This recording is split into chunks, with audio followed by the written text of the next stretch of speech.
Hello, and welcome to the fundraising live stream for the national tour to get organized for an actual revolution. My name is Annie Day. I'm part of the national tour. I'm Michelle Chai. I'm part of the national tour, and I'm also a leader in the local Revolution Club here in Los Angeles. And this is an exciting program with all of us here together, here in the studio, you watching online. Everyone who contributes today is an essential part of building up the forces for revolution to bring a whole new world into being.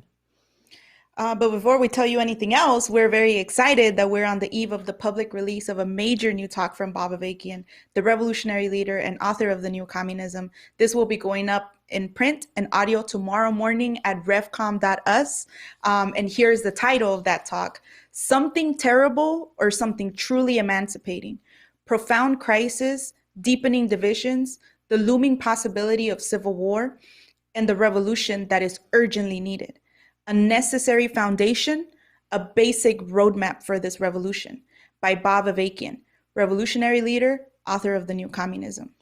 So we want to welcome everyone who's tuning in. Share this live stream, text your friends, post it on social media. Let everyone know that we're going to be here today. We're going to be talking about literally the most important things for the future of our planet and the future of humanity.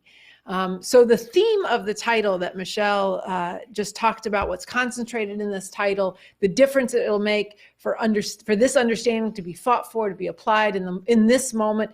This is going to be the main theme of what we're getting into today. And we have a goal of $30,000 for this National Revolution Tour in a year-end drive that kicked off last week and is going through the new year. And we're aiming to raise a big chunk of that, all of us here together today. And I'm waiting for the amount to come up on the screen of what we've raised so far. So give me a second. Okay, thank you. We've raised $5,814 of our $30,000 goal so far.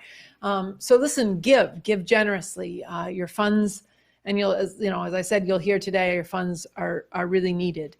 And like I said, get on the phone with others, text your friends. Don't, think about all the people who care and who need to know that there's a way to actually act in this urgent moment.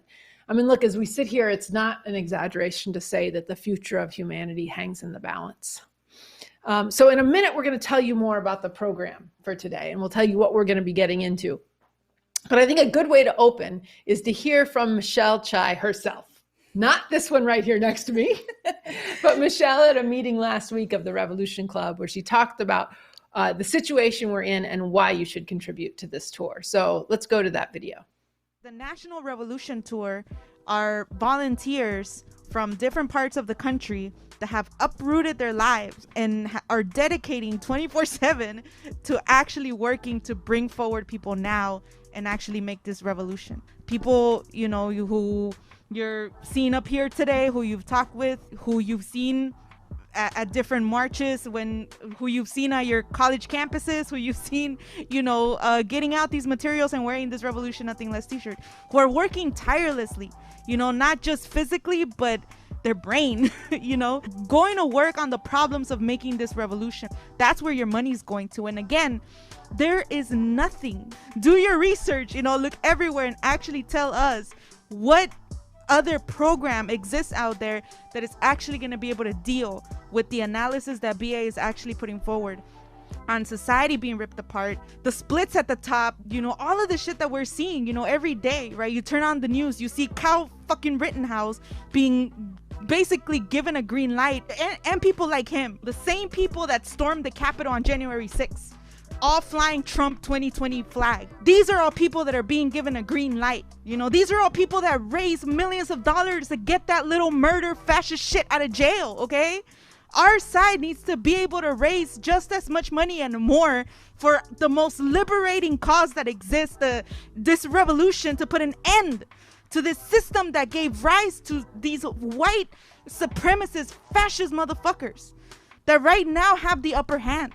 We need to actually change that, and by raising funds, by getting this revolutionary leadership, by getting the RevComs, in front, to be able to go to college campuses all across, not just LA, but, all over, for people like Noche, for people like myself, to not be stuck in some shitty ass job when we need to be out there right now leading people and bringing people forward. Our forces are very small, but there is the potential to grow them very quickly. But that is on all of us. There is a way that we can actually change all of this now. That's going to require funds.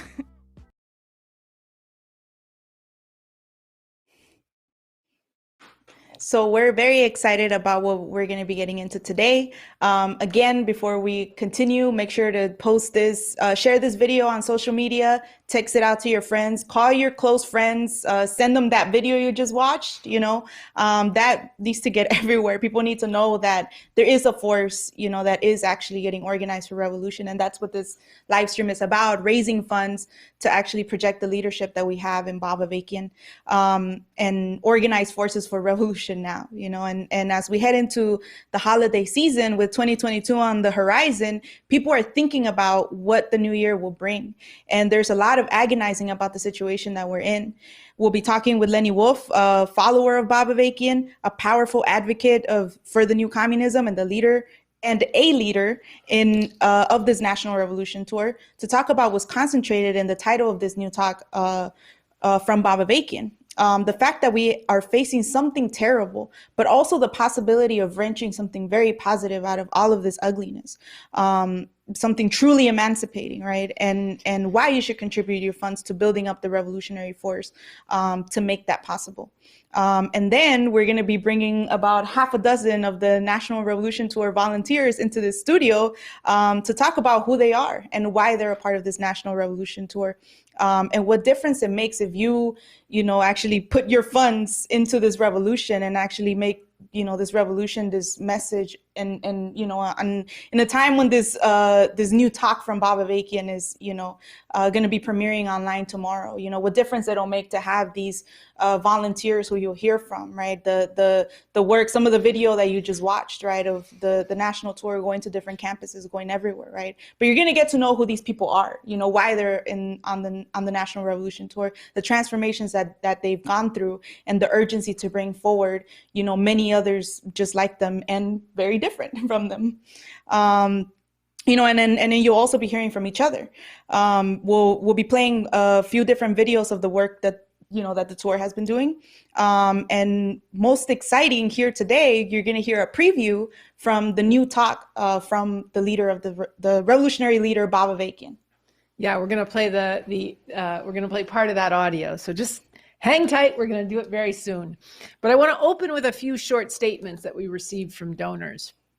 A new donor gave $100 with the message, "I'm donating because we're facing an existential crisis. We have a chance to improve everyone's lives and save humanity from a fascist dystopia." And I think that very accurately captures the need before us. There's a doctor who contributed $500 and said, "We've got no time to lose. Let's get it started. Live with it or make revolution." Yeah, and we also received a $5,000 contribution that came from with the following very important, very heartfelt message. It says, "This contribution comes from a revolutionary comrade, beloved by many here and around the world, who died last year. As a follower of Bob Avakian, for many years he devoted his heart and mind to revolution and the emancipation of all humanity. More than anything else, he lived to see that cause advance and win, here and around the world. This donation expresses his hopes, dreams, and optimism for a whole new and better world, because he knew that this is what the National Get Organized for an Actual Revolution Tour is all about, and why everyone who wants a better world should support it." So we take those words to heart and we say thank you very much. Yeah, it's an important, it's a very moving statement, and, it's a very generous contribution. And I think this is, an important way to remember people's lives who have mattered is to make a donation in their name in that way. And, we appreciate that. And look, today your funds are going to the mission of the National Revolution Tour. And Michelle talked a little bit, and you'll see we're going to pack a bunch of people into this studio, and you're going to hear more from the voices of some of the volunteers on the National Revolution Tour, and you'll get a sense. These are people of different ages, different backgrounds, and we're concentrated here in Los Angeles and anchoring a national movement for an actual revolution to overthrow this whole system of capitalism, imperialism. And our mission in this moment is nothing short of bringing forward a revolutionary people, a force in the thousands and then in the millions to impact and influence all of society, making Bob Avakian's work, his vision, his leadership increasingly known and debated. And we are in a rare moment when revolution is possible. If you've watched any of these other live streams, or if you've gotten to see the RNL, the Revolution Nothing Less show, you've seen that what we're basing ourselves on is the framework that's laid out in this declaration from the RevComs that came out last April, a call to get organized now for a real revolution. And then this was further developed in this piece from Bob Avakian that you can read on. We could read both of these on revcom.us. This is a rare moment when revolution becomes possible. Why that is so, and how to seize on this rare opportunity.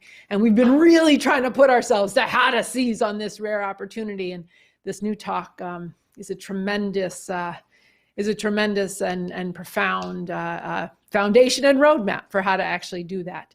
And as you'll hear today, the volunteers on this tour are full of determination to lead people to confront the dangers in this situation, not shying away from the need for struggle, the need for sacrifice, challenging people to raise their heads and lift their sights to get organized for this revolution.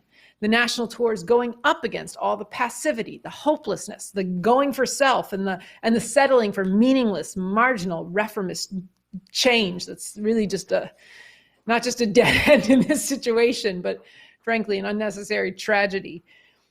Where the scientific and the generous-minded forces for revolution are growing and are contending and giving people real backbone and determination to take on the rising fascist forces and to join with the revolution that's aimed at really putting an end to the system that's given rise to these fascist forces and all of the horrors of the situation we're living in so unnecessarily.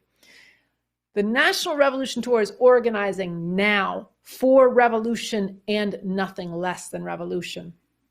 But to carry out this mission, to have the kind of major impact that we need to reach into every corner of society, this tour needs your financial support. So donate generously and be part of helping to raise funds. We need funds for gas in our cars, for major printing costs, for food to be able to eat, for housing. I mean, we've had the great opportunity to be in the studio today of the RNL, the Revolution Nothing Less show. And this is a show you should watch on youtube.com/therevcoms. This show, but the lighting, the editing equipment, the cameras, the studio costs, this all takes funds. And then we need funds on a whole other level to be able to project this show all throughout society. Yeah, and nothing we are doing is possible without those funds. And as you'll hear today, we have big ideas for big impact with this historic talk, which will require funds on a whole nother level. And think about the National Revolution Tour and people that are watching, from different parts of the country, taking their leadership from the Revolution Nothing Less show, from Andy Z, Sarah Taylor, going into very important and critical questions that, people need to be listening to, and as a student in one of the college campuses said to us, right, mm-hmm. Like these are questions that people are not even thinking about, right? And what difference would it make to actually put, the show in front of many people that begin to think about these questions, but more than that are actually led to an actual solution in these very urgent, times, which again, something very positive can be wrenched out of this, the emancipation of all humanity, and so, Before you read this next statement, I want to make sure that we're bringing Lenny Wolf into the studio. He's coming in just a minute. We're going to introduce him in a second, but I want to make sure he's on his way in. So go ahead and read that next statement. Yeah. So this is a donation that we got from somebody in Oklahoma, right? $25, and thank you for that donation. And they say, I donated to further the cause of revolution in this country. We are at a crossroads where lines must be drawn, and the RevComs have made crystal clear to anyone who can see or hear which side they are on. I strongly recommend that anyone with a heart contribute to this campaign. So thank you for that donation. Thank you for that statement. Continue to reach out to everyone you know. Every donation matters, big and small. Yeah, it was kind of pretty moving and important. We got a number of statements from and donations from people on the level of the $5,000 that Michelle read earlier, some hundreds of dollars, but also a number of $10 donations, $25 donations. These matter, and all of us coming together in this way, this is part of what's needed to both build the movement for revolution all across the country, the organized networks for this revolution, and to raise the necessary funds. So we are now, this is pretty important because of, not only, but including because of that $5,000 donation, we've raised $10,959. So thank you for everyone who's giving. Let's keep going here today, and you're going to hear more why in a minute these funds really matter. And in this next segment, we received a $1,000 donation with a challenge to all of you watching to match that. So we want to see if in this next segment with Lenny Wolf, let's see if we can meet that challenge. So I'm excited to bring on now, I just said, but Lenny Wolf. And Lenny is a part of the National Revolution Tour. He's a leader of the National Revolution Tour, a really powerful advocate for the new communism and follower of Bob Avakian. So welcome, Lenny. Hi, how are you? Good. And I do want to say, just so people know, and we take the COVID precautions very seriously, and all of us are vaccinated, had our booster shots. So you'll see as a number of us are unmasked, but this is because we're very, very cautious with each other and in how we go out in society. So that's why we're sitting here together. Okay. So, but welcome, Lenny. Hi. So I think what we should do maybe to lead into this is to play a segment of the new talk of the opening part of Something Terrible or Something Truly Emancipating. Profound crisis, deepening divisions, the looming possibility of civil war, and the revolution that is urgently needed. A necessary foundation, a basic roadmap for this revolution, by Bob Avakian, revolutionary leader, author of The New Communism. So why don't we play that, and then we'll begin talking. Great, sounds good. Let's go. Something terrible or something truly emancipating. Profound crisis, deepening divisions, the looming possibility of civil war, and the revolution that is urgently needed. A necessary foundation, a basic roadmap for this revolution. By Bob Avakian, revolutionary leader, author of The New Communism. In the course of this talk, I will be referring to and digging further into key points that are put forward in two very important documents which are featured on our website, revcom.us.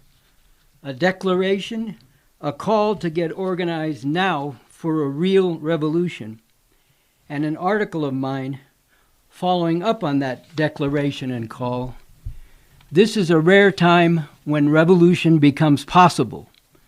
Why that is so, and how to seize on this rare opportunity.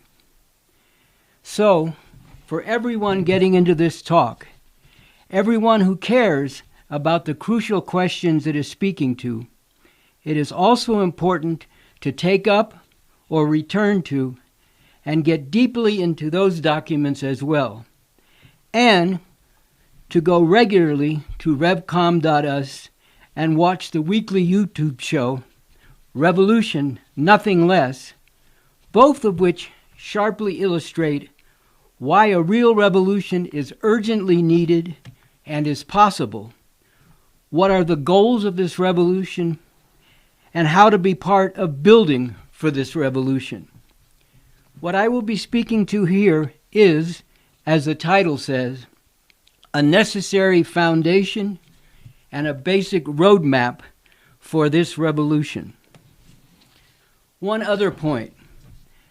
I am going to say what needs to be said about the way things are, why they are that way, where things are headed, and what needs to be done to radically change this in a positive way. And as part of that, I am going to bluntly speak some truth that is bound to offend some people. I do this because the stakes in all this are so high, and, to refer to a line from Bob Dylan, the hour is getting late, and there is no time to speak falsely now. But I do this not out of a sense that people are so deeply caught up in that they cannot break with ways of thinking and acting which serve to perpetuate their own oppression and degradation and that of others as well. No, I am doing this precisely out of the understanding that masses of people not only need to, but can make a profound break with this, that they can radically change themselves as part of, and in the process of, radically changing the world in an emancipating way. So let's get to it. Here is the heart of the matter.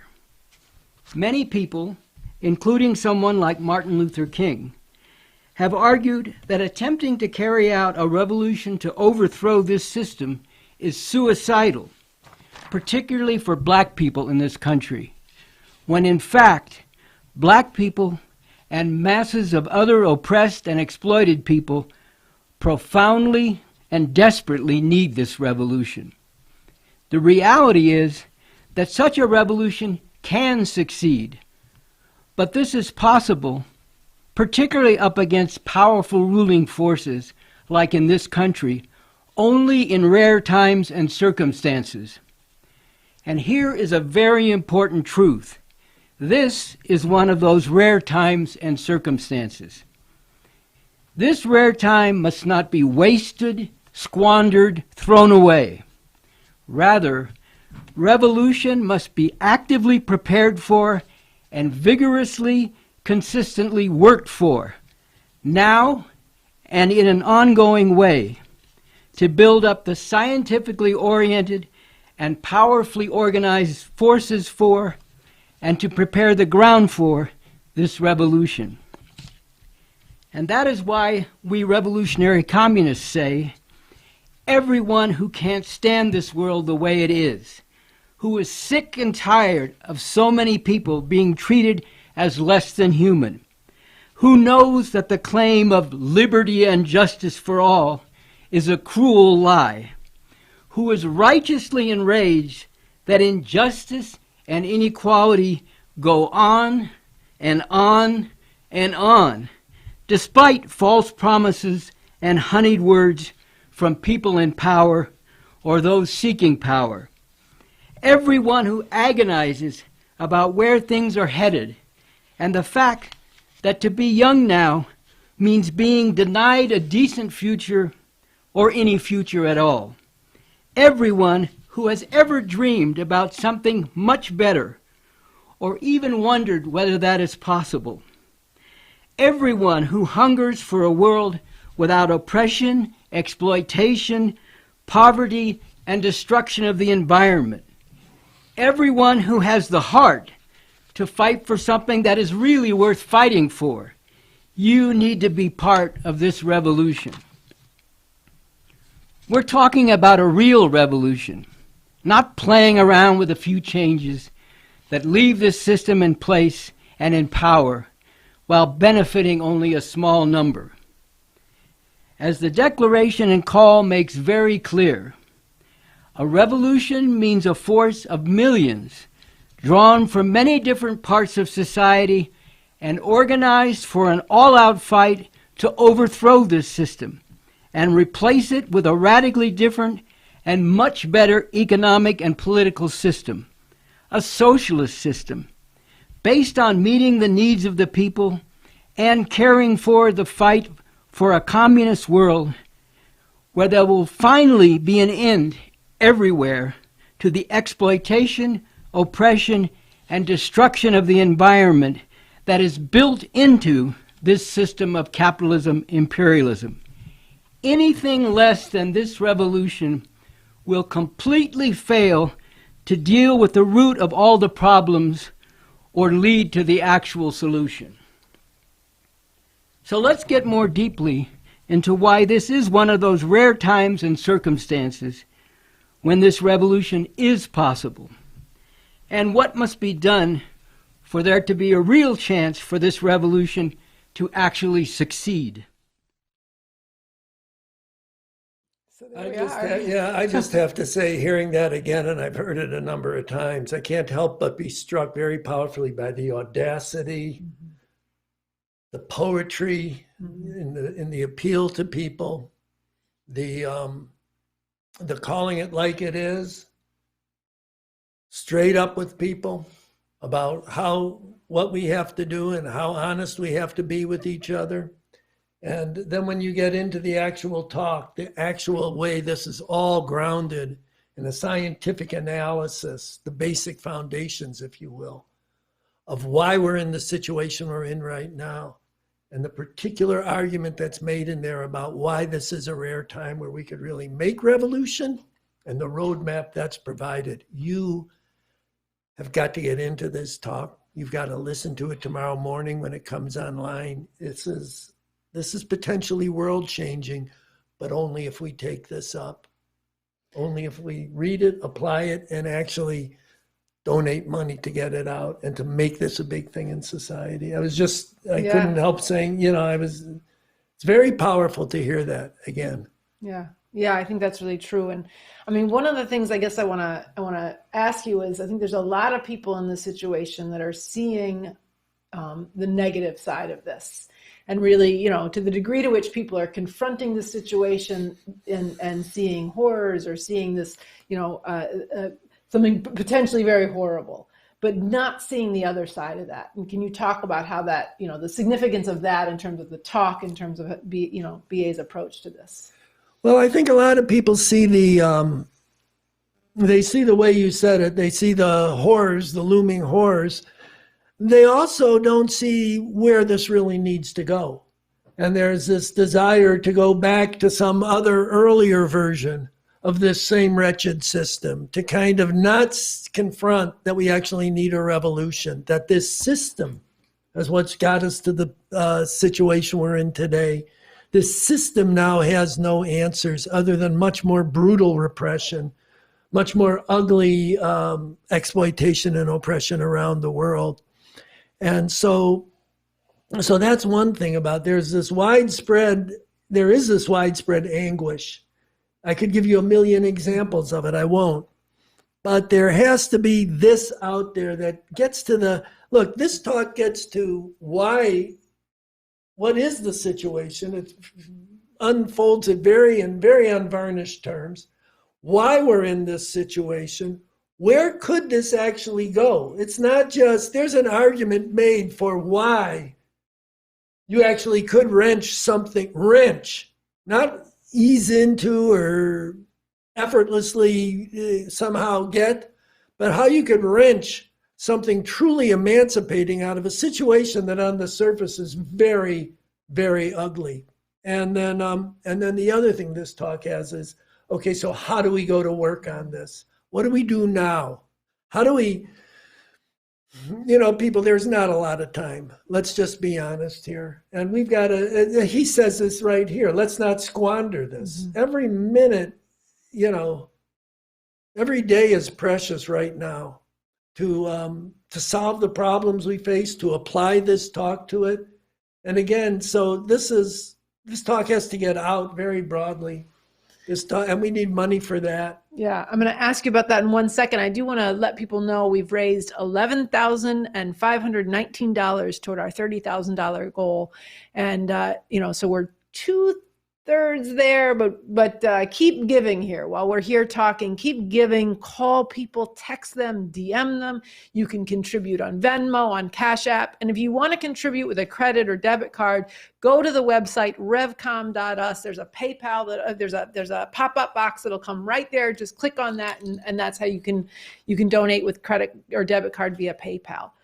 So that's just letting everyone know that. And now I want to ask you, Lenny, what difference do you think it would make right now if this talk were impacting society? I know people watching, you got to hear the first few minutes, but they haven't gotten to hear the whole thing yet. But I think even what people can feel in that title, what difference would that make if that were?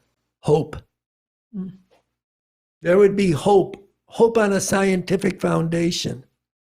If this were impacting society, if people knew about this talk, if people heard this talk, if they heard this analysis, if they got to meet this leader through that and get onto his other works. This person's been working for 50 years, not only on how to make revolution, but how to make it a revolution worth keeping. How to make it a revolution that won't get derailed on the path to human emancipation, to full emancipation. Yeah. And now there's the chance, concentrated in this talk, in this moment. There's a certain culminating time here that's come together with the work that's been done, and it's on us and it's on you. It's on you to donate, it's on you to get into, it's on you to spread, to take the courage to spread. And, and to learn, and to, this can be an as you'll see when we have some of the volunteers on the tour. There's nothing more exhilarating you could do. There's nothing with more heart you could do than get into this at whatever level you can get into. And you were talking earlier too, I think it'd be important to bring in terms of people funding the National Revolution Tour in this moment, and what difference that would make as we are applying this talk to a situation that we can, as you said, wrench this revolutionary opening out of. Right. Well, just to go back to that last thing, though, just in terms of the talk itself, if this talk has got there are people who are agonizing. Look, there's a lot of people are thinking about what's in the title here, the divisions and the real possibility of a civil war. They see that. They don't see what could come out of it. But this, we have ideas of billboards. We have ideas of massive mailings. We have ideas of forums and debates around what's in here. Look, the main thing is we need to be out here implementing and figuring out how to actually travel on this roadmap that's been laid out, and that's going to be gotten into later. But there's a real task to getting the very fact of this talk in front of people right now, and let everybody know that this leader has brought this talk forward at this time. It's got to have a big impact like that. Well, I'll say that just in response to that, which I really agree with. People should send your ideas. There's we actually do. We're trying to think about how to really impact society, how something like the title of this talk, the audio that you just heard a sliver of, how that can reach everybody who is agonizing in the ways you're talking about. So please write to us with your ideas. You can write to us at getorganizedforrevolutiontour@gmail.com, but really, or DM us on social media. But, you mentioned billboards. Just think what that would mean right now if the title of this talk, if the fact of this talk were really reverberating throughout society, and then there's a force getting funded that is able to what you said, apply this talk and make that a material force. Apply it and make good on it. Yeah. And actually go forward with a real chance to win. That's what your dollars are going for. There's nothing you could go for more. The chance that we have a chance now to actually, in the midst of tremendous challenges, if you've ever read anything from BA, he does not tell you what you want to hear. He doesn't tell you it's going to be easy, but he gives you a way to understand what we're facing, and he gives you a way to act on it.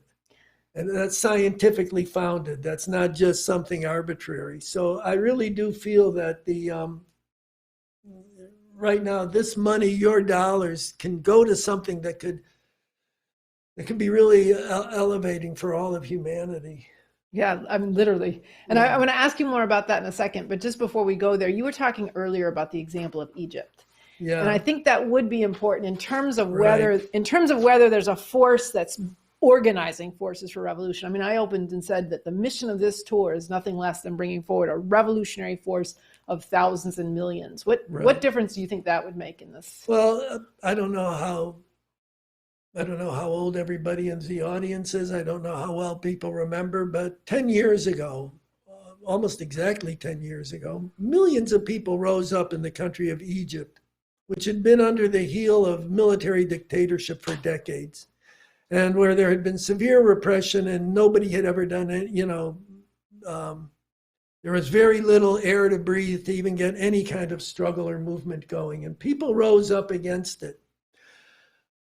There was no leadership, or the leadership that was there was not revolutionary leadership, is a better way to put it. It wasn't scientific. In this talk, BA talks about that sometimes when you're in a situation similar to the one we're in now, people do rise up. But without leadership, it doesn't go anywhere good. The situation in Egypt or places like Syria, other places in the Arab Spring, there was no vanguard. There was no force that could do what this force needs to do, which is to bring forward, we have to bring forward a revolutionary people in its millions.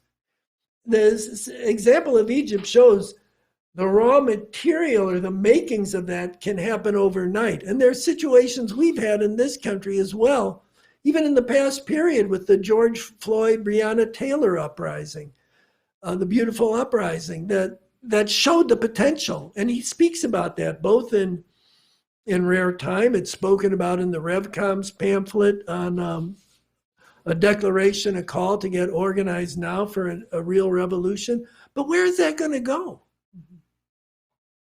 We have these, something people might want to look, if you want to, I do think, if you want to learn more about BA, it's really important. We have a little article, a short article that we run every week on the website. I believe it's called A Radically Different Leader, a Whole New Framework for Human Emancipation. We also have these 6 resolutions, which you can just Google, 6 resolutions, revcom.us. And the first resolution says, look, people rise up and will make tremendous sacrifice over and over. But without a scientific leadership that can guide that and take that, I'm paraphrasing, that can guide that and take that where it needs to go, it's going to eventually get turned back. And people are going to be ground down. And the resolution goes on to say that what BA has done has not only to take up and apply communism, but to critically interrogate communism itself as it had existed, and to break with those parts that were not fully scientific, and to bring forward a new communism. And, to bring forward a revolutionary people in their millions, and also to bring forward at the same time, and through the course of that, and as a means to do that, hundreds of revolutionary leaders, which can be done in a situation like this. There's things you can do in extreme situations that you can't do in normal situations, quote unquote, normal situations. There's risks, but there's things that can be done. And that's what we can do if we get with this leadership. And if we support those people who are fighting with others to get with this leadership, who are conducting, look what he says in here about, I'm not going to, sugarcoat this. I'm going to say some things that need to be said, but I'm going to say it from the standpoint that you can change. You can transform.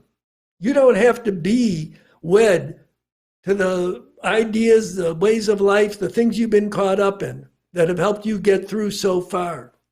This is a different period, but we need everybody who sees what a difference this could make to put whatever they can to this right now. I'm serious. To put whatever you can to this. Mm-hmm. This is, don't look back at this situation 5, 6, 9 years from now and saying, I wish I woulda.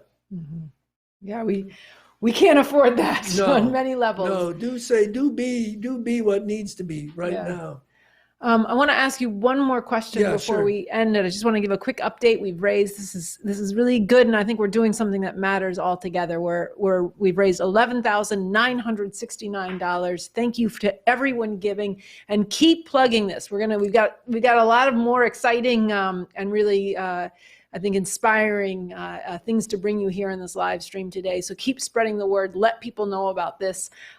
Lenny, you mentioned earlier the significance of BA in this moment, and I wanted to ask you to speak a little bit more about that. You know, you know, and the volunteers in the Revolution Tour, we talk a lot about what it means not to squander the moment we have, you know, that we're facing great danger, but also a rare moment when revolution could be possible or has become possible, and we have to wrench that, but also not squandering the leadership we have for this. And I wanted to ask you to just say more about that. Well, one thing the article that I referenced a few minutes ago says is that there's never been a leader like this in this country before. And there's no other leader like this in the world today. This is somebody who's brought forward who's looked at the communism that existed and has brought forward a new communism. This is somebody who's done incredible work in applying that to the society we live in here in the United States and to the international ramifications of living in a country that dominates the entire world. This is a person who's never lost his connection with the most basic people who need revolution the most. This is a person who's brought forward a constitution for a new socialist republic of North America. And this is someone who's made a contribution for the entire world and for all of history, and we can't underestimate the importance of that. You know, you're living in a time of a Marx.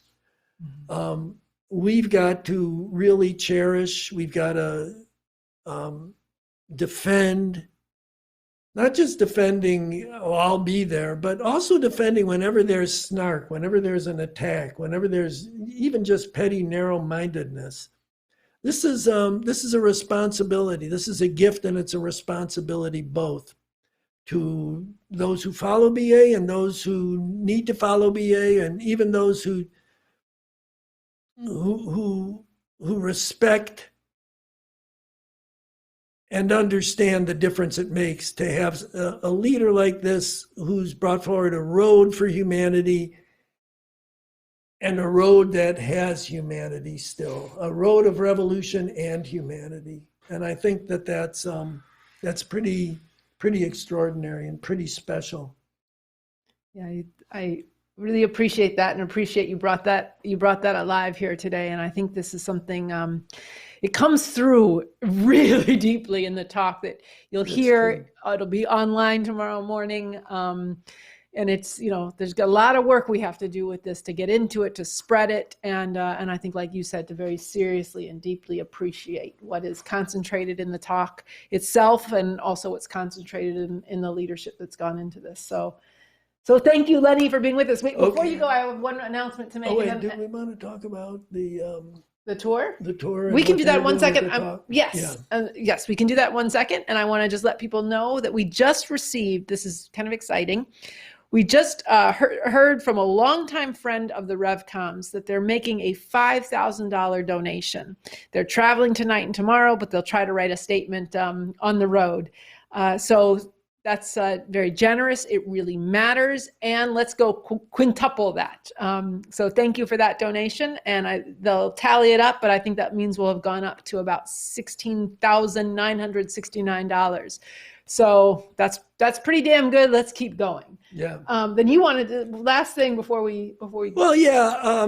This talk is a roadmap. It's got to be applied. And I just wanted to say, you people who are watching this will have a chance to meet a number of the people on the tour fairly shortly.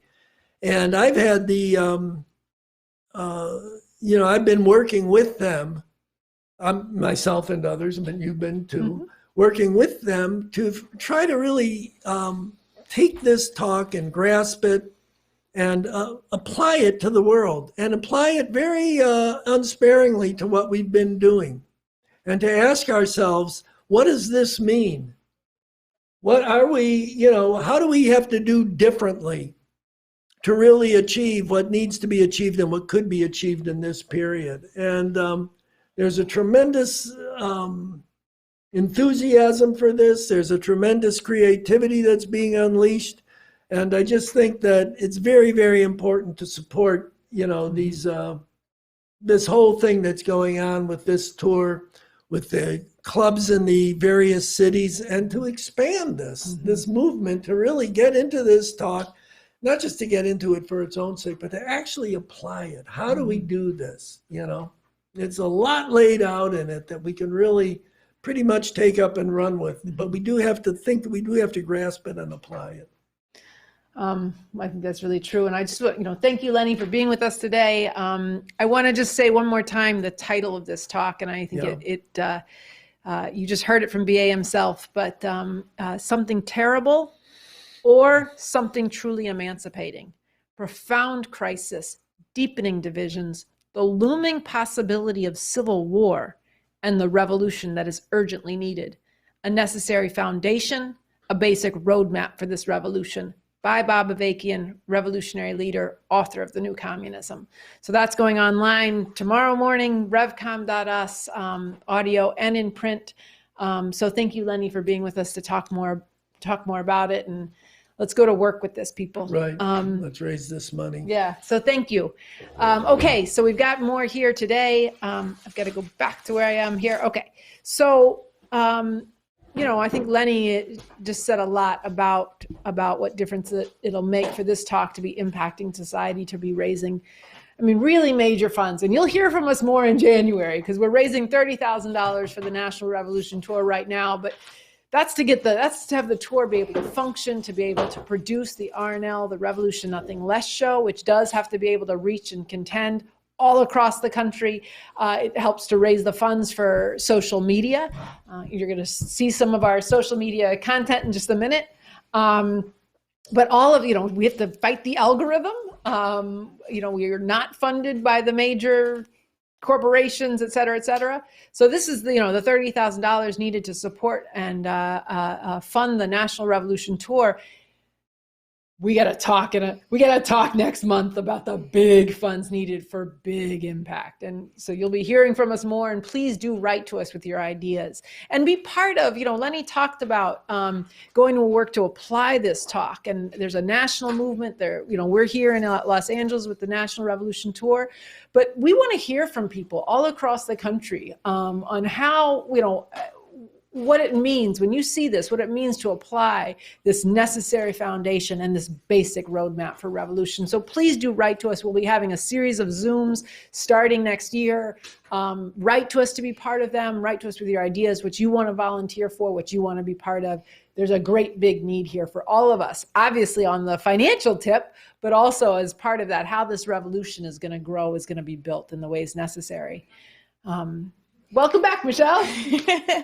I just wanted to echo that, because I was sitting there listening to it and just really moved by, what can actually be, just that one word that Lenny said, right? Hope. Mm-hmm. This can actually bring hope on a scientific basis, to people that right now, are numbing themselves to not even think about what is happening, seeing, we talked to somebody on a college campus who said, I'm not even going to read the IPCC report because it's just so horrific, and just trying to ignore, this because they don't think that there's a way that, there's this idea that you just have to live your best years as long as we have, which is heartbreaking, in a situation where, what this talk actually, concentrates and actually does bring forward on a real scientific foundation is, what are the openings, that people don't see with a naked eye, and we have this leadership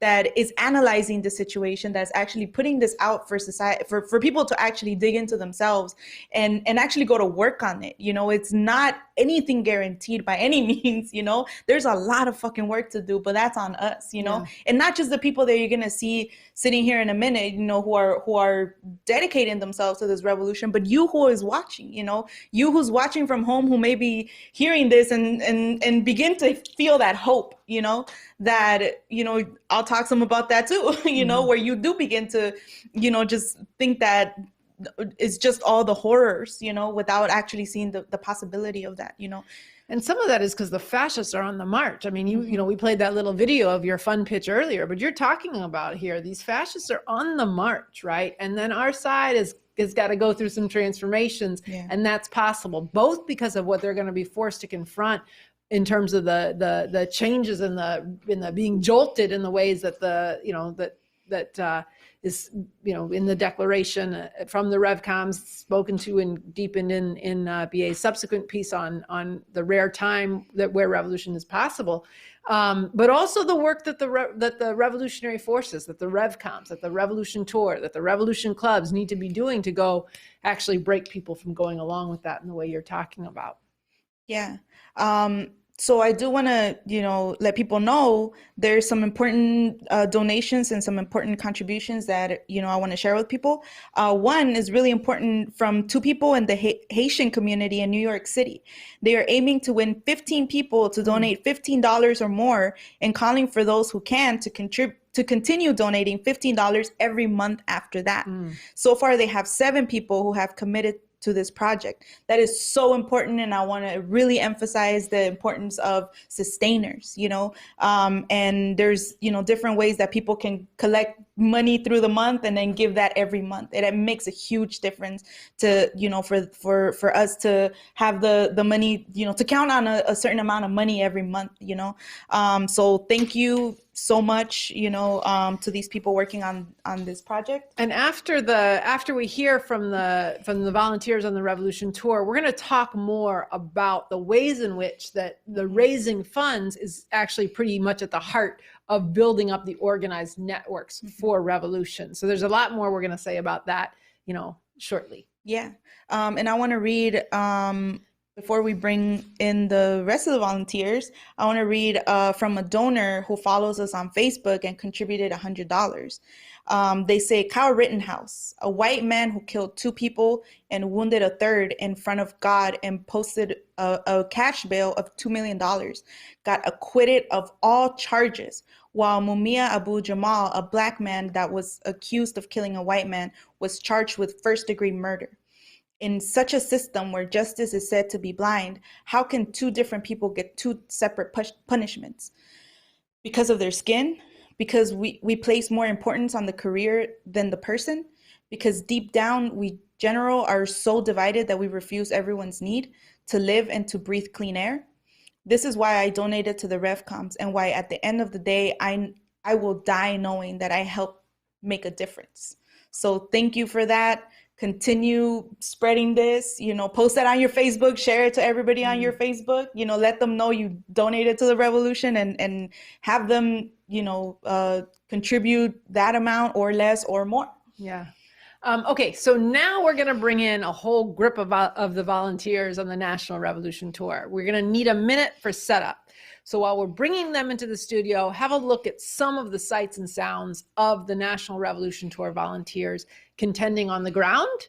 And we're going to show you a couple TikTok videos and the ways in which they're contending on social media. So we've got about 5 or 6 minutes of really kind of exciting videos. While those are playing, donate on Venmo, donate on CashApp. You can give on debit and credit card via the PayPal at revcom.us. You can call us if you want to give your credit card over the phone, or if you have ideas or statements you want to make while our live stream is going on. We've raised $17,219. This is really important, and we're aiming to raise $30,000 by the end of the year. So keep giving, keep spreading. Let's go. So watch these videos. We'll be back in a minute. Patriarchy and capitalism. You cannot do away with one without doing away with the other. You need a revolution to overthrow that system. And that's what we're getting organized for right now. And we're here to say, unleash the fury of women as a mighty force for revolution. Break all the chains. Break all the chains, not just one.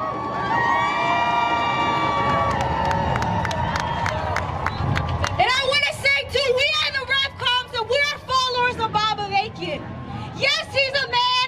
Yes, he's white, but we don't give a fuck. He's brought forward a strategy to make an actual revolution, and you need to know about him. If you want to get free, this is the leadership you follow. And if you want to march with us and unleash your fury, join this contingent right now.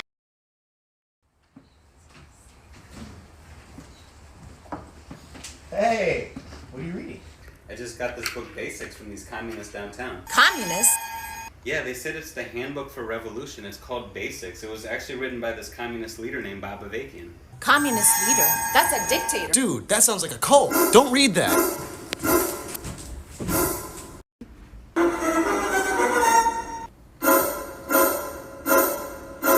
I can think for myself. I'm not afraid to read this. There would be no United States as we now know it today without slavery. That is a simple and basic truth. That's true.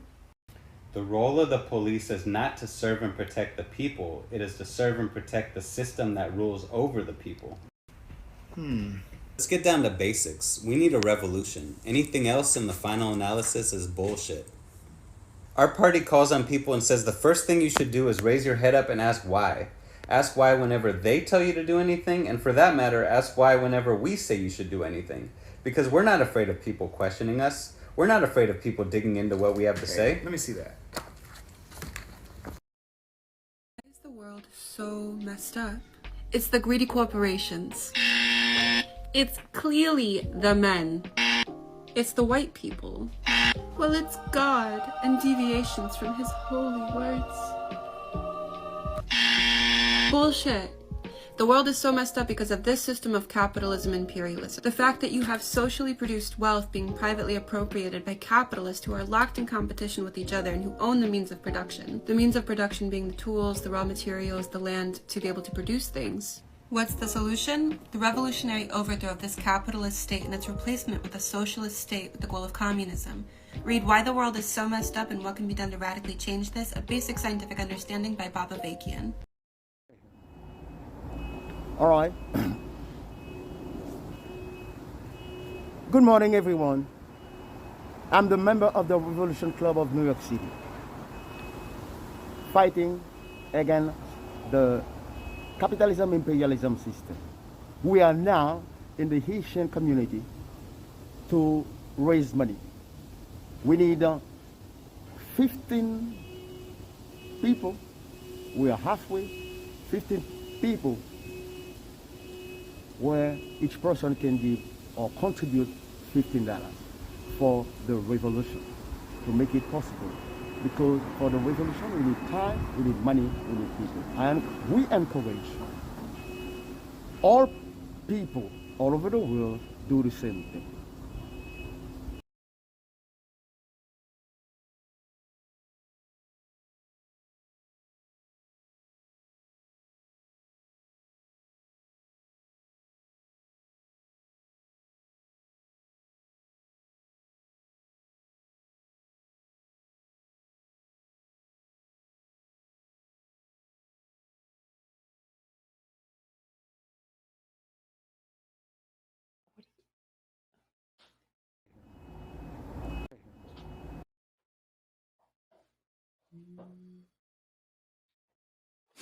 Okay, hello and welcome back. So that was some of the sights and sounds of the National Revolution Tour.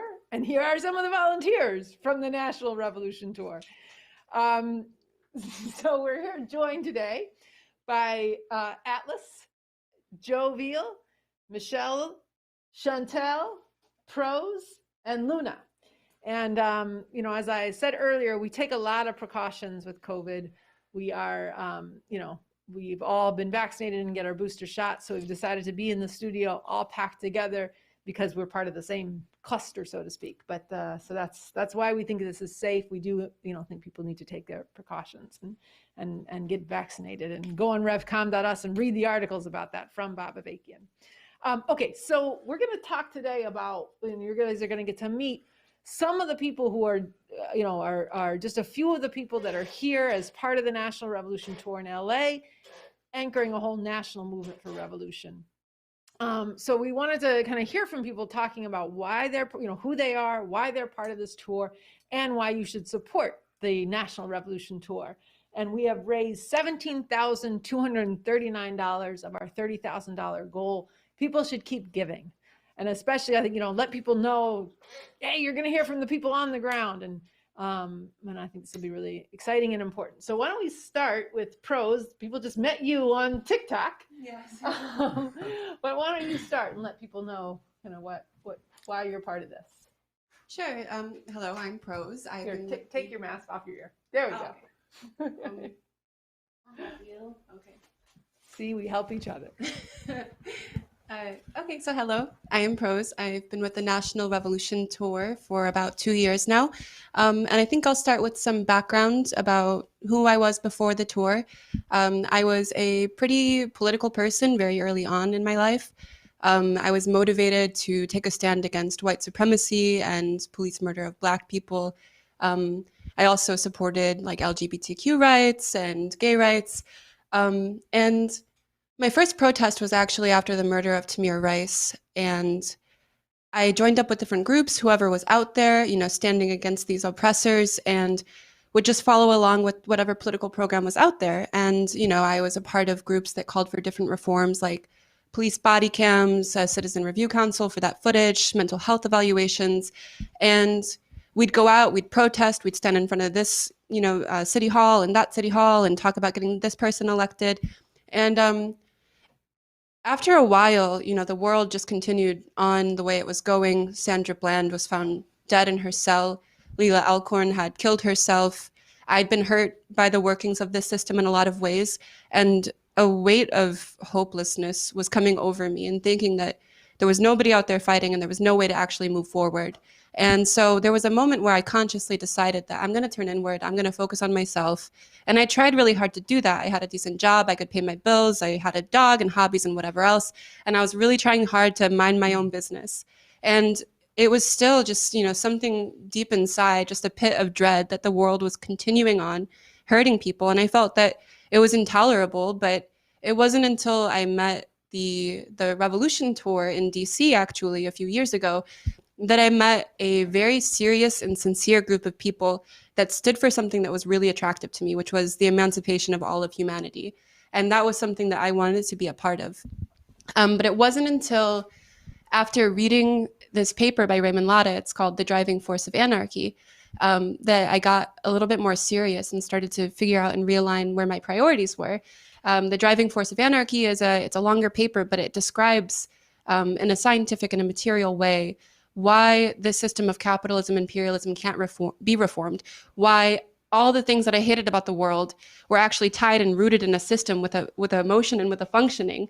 And it was through that, the introduction to like basically basic science that I was able to get some clarity and focus on, okay, it's two choices. Either we're going to live with all of this shit and condemn future generations to the same or worse, or we're going to make revolution. And I had to sort my priorities out in relation to that. And I did make some sacrifices. I left an apartment. I left a good job. I left behind familiar responsibilities. That wasn't easy. But I realized that it wasn't, I couldn't live my life within the confines of like, how am I and me and my family? It's the world that we're actually looking out for. And through the course of the 2 years that I've been a part of the tour, I've gotten a much better grasp of the science of the new communism and BA's leadership. And this new piece that came out is really exciting. And, having a way to understand why the world is the way it is actually materially and what can be done to transform the situation, it's liberating, and it unleashes a lot of excitement and fire and impatience and hunger to actually go out and spread this revolution everywhere.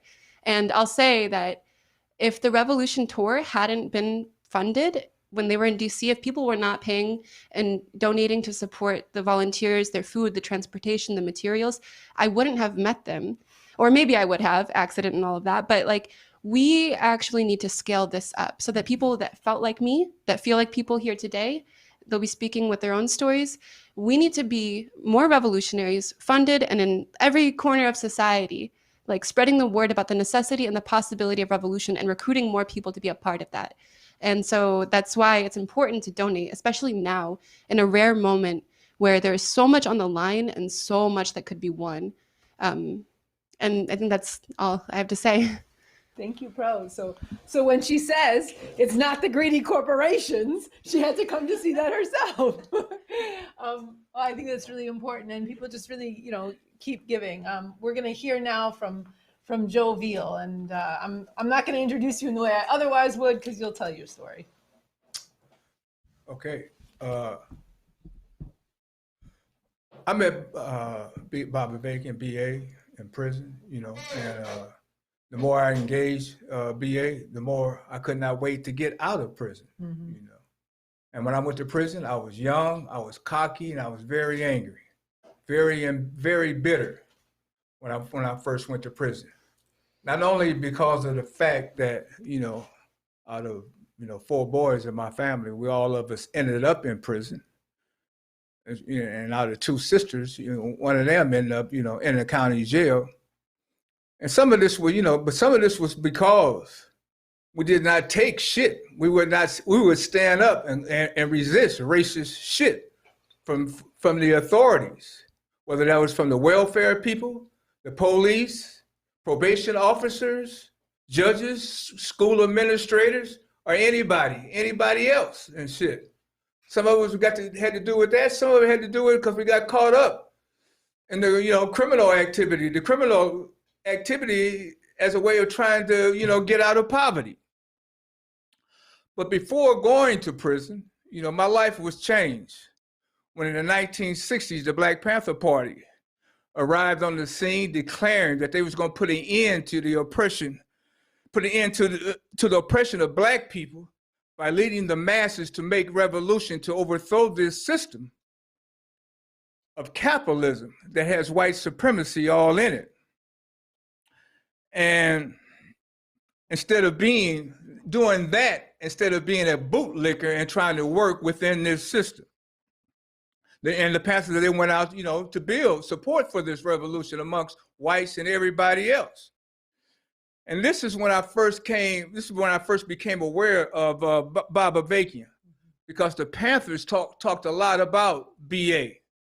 And once I started going to Panther rallies and demonstrations and things, I would see BA on the stage, you know, speaking in support of the Panthers and the support of Black liberation and support of revolution. I would see him, you know, on the stage with these, you know, with these other revolutionaries. And I would later like see him, you know, at the headquarters, at the national headquarters of the Panther officers, or either at the local headquarters. And, you know, just to say, you know, just to step back, you know, during this time, you know, this was a time that I developed a very strong bond. I felt a very strong bond, like a lot of other people, with the Vietnamese people who were carrying out a revolutionary armed struggle against the imperialist USA that was dominating their country. And like a lot of people, you know, I was rooting for the Vietnamese to give a royal ass whipping to the USA. And, you know, and it was demoralizing. At the same time, I have to say that, you know, it was demoralizing for me when we did not, during that time, we did not make revolution. We didn't even attempt to make revolution and make a revolutionary go for it during that time. So, you know, on the one hand, my hopes had been raised, and then they were crushed when there was not only not a real attempt, but there was no explanation why there was not such an attempt. And this knocked me back into doing what I was doing before I joined the Panthers. But this time with a lot more, I fell off into that kind of activity with a lot more anger. And this is how I ended up in prison, you know. And at this point I was thinking, if we cannot do what we set out to do in the 1960s, then the whole world is going to hear about how displeased I am for being forced to live under this fucking system.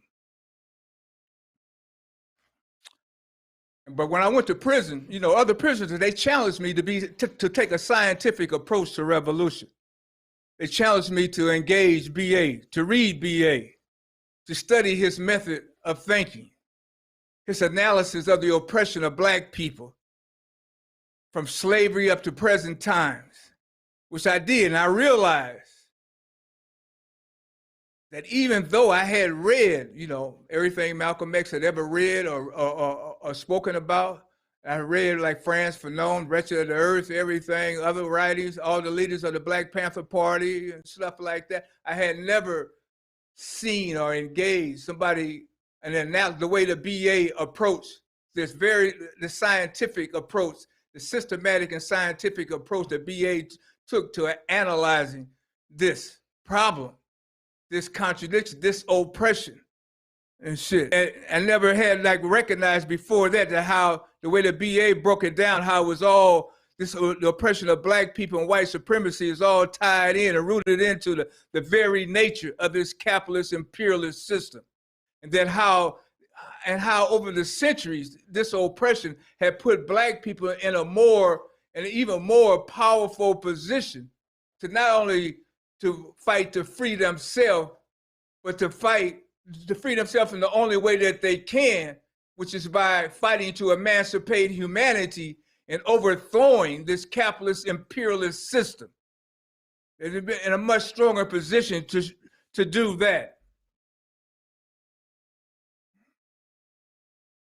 And, you know, and it was through, you know, through that coming to realize that this system itself, it grinds up millions and billions of people, millions and billions, and crushes the spirits of millions and billions and millions or more all throughout the world. And that, you know, so that the revolution has got to be about emancipating humanity. And today, so, you know, starting, you know, taking off from that and looking at how, like today, that this system is splitting apart, that, you know, it's coming apart at the seams. And this is giving us an opportunity to do something that I've been like hoping for or wanting to do for a long, long time. We're doing something great for humanity. And that's by making revolution and bringing this system down. You know, we never had a leader like Bob Avakian, like BA. There's never been one. And we have to defend this leader. We have to support him. We have to defend him and for anybody who wants to do harm, like to him, by more people stepping in and joining into the ranks of the revolution and growing this revolutionary movement and building that revolutionary wall around this leader. Because BA has developed the method and approach for us to make revolution. That's what the new communism is. He developed the strategy for this.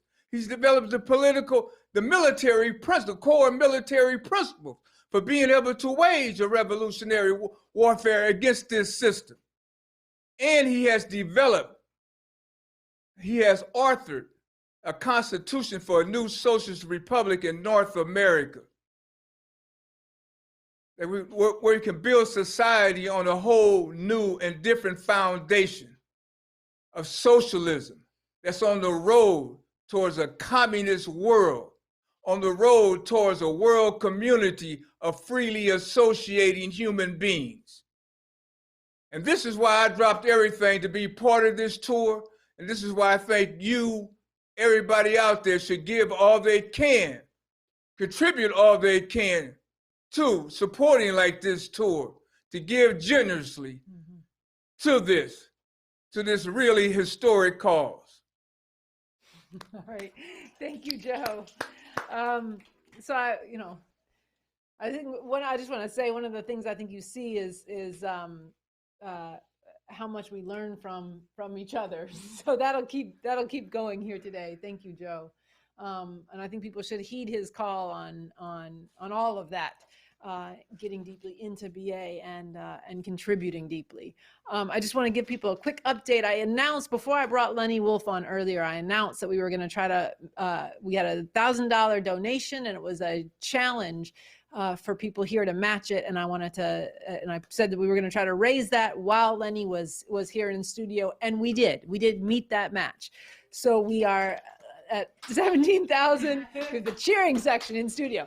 $17,664. Real quick, we just got a donation from a healthcare professional donating $250, and they said, "I believe in this. I believe in this movement. I'm going to dig deep for this. We need a change. We need a movement to break the hold of capitalism, imperialism over the people." And damn straight. So thank you for that donation. It matters.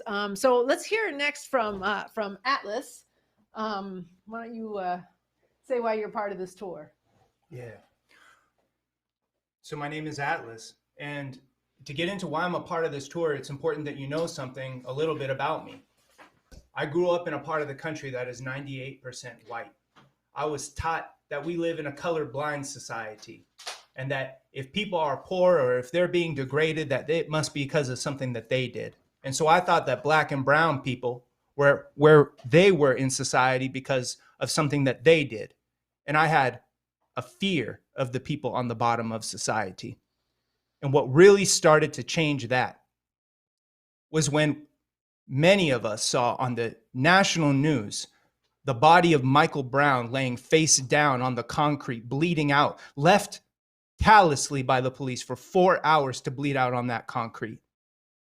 And then seeing black people as well as others rise up so powerfully day after day after day. I could see in that moment what was right and what was wrong. I could see what was just and what was unjust. And I was blown away to come to grips with the fact that there are people in this country who are unfree. There was a sentiment that I was very influenced by that was out there among the people. I am Trayvon Martin. I am Michael Brown. And I felt I had to pick a side. And I said to myself that as long as people are unfree, I'm going to be with those people. I'm going to fight alongside with those people. And I got a lot more serious about trying to understand how can we get people free. And that's when I found out about Bob Avakian. And I deeply looked into what Bob Avakian was saying. I studied the strategy that he was saying that we need to follow. And the deeper I studied it, the more I realized I need to go talk to his people. I need to go find his people, and I need to go talk to his people. And so I went on a road trip. And that's how some of the people here sitting here today met me. I went on a road trip to Los Angeles. I came here. I went to the Revolution Club, and they took me down to the Nickerson Garden projects. I had never known black people. I never met black people, talked to black people. And here they are. They've got me marching in formation down through these projects. And it was the most exhilarating thing I had ever done. At the same time, I was scared. I didn't know, are they going to hate me because I'm white? Are they, am I going to get beat up? Are the gangs going to come out of nowhere and start shooting at me? These kinds of ideas were through my head. But then I started talking to people. People came out of their houses and you start talking to them. You start talking to them about revolution, and they start talking to you about their life, their experience, what they go through, what their aspirations are. And I came to get to know these people in a more all-sided way, both to see the tremendous potential that people have, and also, unsurprisingly, to find out that people are weighed down by and caught up in a lot of bullshit that keeps them going along with the way things were. And so I felt like I had a responsibility to become a part of this revolution. I'm somebody who comes from a background of having the opportunity to have a college education, and that did a lot to broaden my mind and open me up to all kinds of things. But one thing you confront when you go to school and you go to college is you find out that all the skills and abilities that you develop really get put in the use of meaningless and harmful bullshit. Shit that is meaningless, that your life ends up being a part of and contributing to things that are meaningless. And when I began to understand, like so many people here talking about the actual science, the actual theory underneath why the world is the way it is and how it could actually be radically changed, I decided that I was going to put my skills, my service, when I found out that I could put that shit to something that really matters, I decided that, and I flew as fast as I could to the front lines of this revolution. People don't have the chance to dedicate themselves, to live and to die for something meaningful. And I wanted that opportunity. Now is the time where you need to, in your own way, step up to the front lines. You need to be a part of this revolution by donating to this National Revolution Tour so that we can go out and we can change everything. Thank you, Atlas. You said a thing earlier. I just want to say it because it captured your spirit and it captured a lot of some of the collective drive of, I wanted to sprint to the front lines. And I just, I think that's I think that's right and righteous. And I think you can't underestimate how many people we have to go reach that have that potential and have that potential drive. So I wanted to say that and thank you. Go ahead, Chantel. Yeah, I'll go next. I'm Chantel, not to be confused with Michelle, even though it's okay if it does happen. She's pretty cool too. But unlike some of my previous comrades' comments, I actually was not political at all. And 6 years ago, I didn't even have a political bone in my body.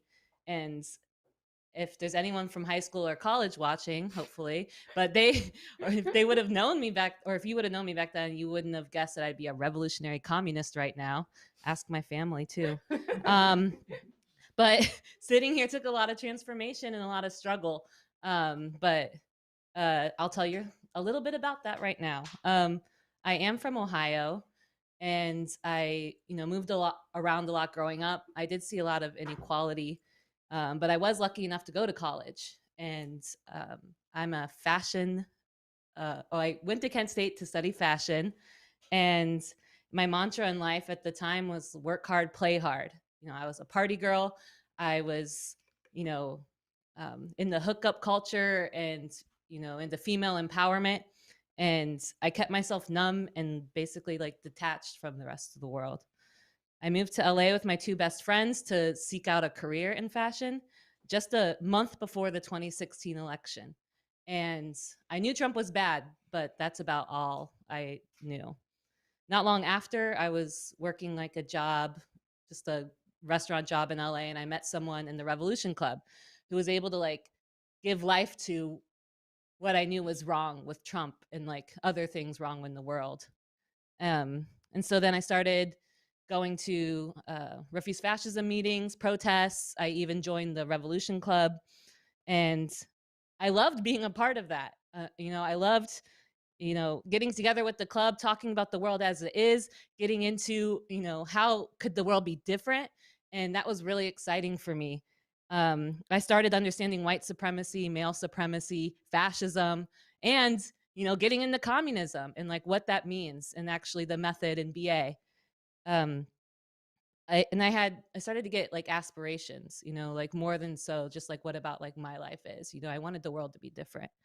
Then I tried to talk about these things with my friends that I would be around all the time and that I lived with, and they hated it. They did not want to talk about what I wanted to talk about. They used they would say that I was privileged because I was white and I could talk about these things, and that they wouldn't act because their existence was resistance. And and it made me mad. I was like, I understand I'm acting. I know this is wrong. And I need to why aren't other people acting? Why don't my friends think this is wrong? And won't they get into it? I'm sharing this with them every day. So then it drove me to get scientific. I started getting into BA more. I started to read Hope for Humanity, the new communism breakthroughs, but I wouldn't have been able to do that if I wasn't a part of the club and doing it collectively with other people who already did understand this and were working to bring more people forward. Then in 2018, I got the job that I always wanted, and I started working, full-time in fashion merchandising and design. And I balanced the Revolution Club. The world kept getting crazier, so I stepped up and refused fascism and became a main organizer. But yeah, I kept working though that whole time. So I was balancing that. I had my life with my friends, and I had my life, my political life. And then I got a raise. I've been working really hard to get a raise. That's the whole point of your life. You go to school, you get a job, you get a raise, you get a better job. But again, the world was still getting really fucked up. And then it was the impeachment trial for Trump. And there was a call from Refuse Fascism for people to go to DC. And I really wanted to go, but I knew I'd probably have to quit my job that I just, and that my mom would be mad, most likely, because she co-signed for my college bills and my loans, and my friends would be mad because they don't want me to do this, and that I would have to make some sacrifices.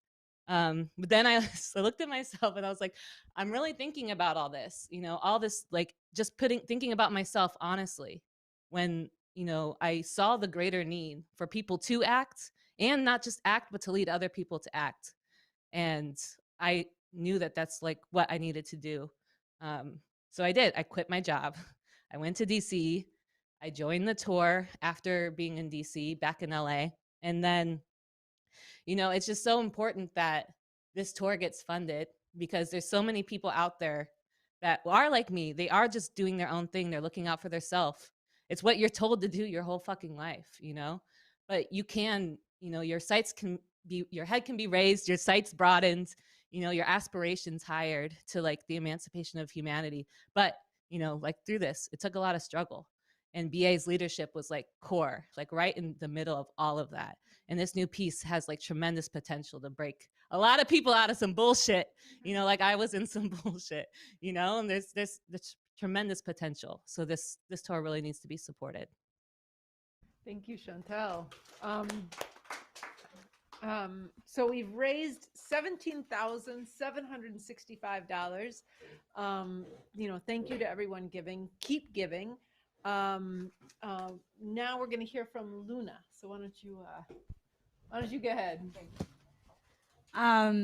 So, I was a rebellious youth in high school. And after I had graduated high school and early college, I was very influenced and around identity politics as like a framework and approach to changing things. But through that, like the identity politics as a framework was becoming more and more narrow, and the people I were around were becoming more and more narrow, more concerned about carving out a safe space, canceling good-hearted white people, calling out people's privilege. You can go on and on. And I was becoming like really fed up with it. At the same time, I was also caught up in it. And during that whole process of being around, this identity politics, Michael Brown was murdered by the police. And just like Atlas was saying, like I had seen that video and that footage of Michael Brown's body laying out in the cold for hours, like a dog. And within that too, like I saw his photo of his face in his cap and gown, his graduation cap and gown from high school. And I had just graduated from high school, So I had to really confront, like, here's a human being who was gunned down, who was the same age as me. And so as that was going on, like I'm over here with this identity politics group who's not dealing with that in the ways necessary, other than canceling each other out and playing oppression Olympics, honestly.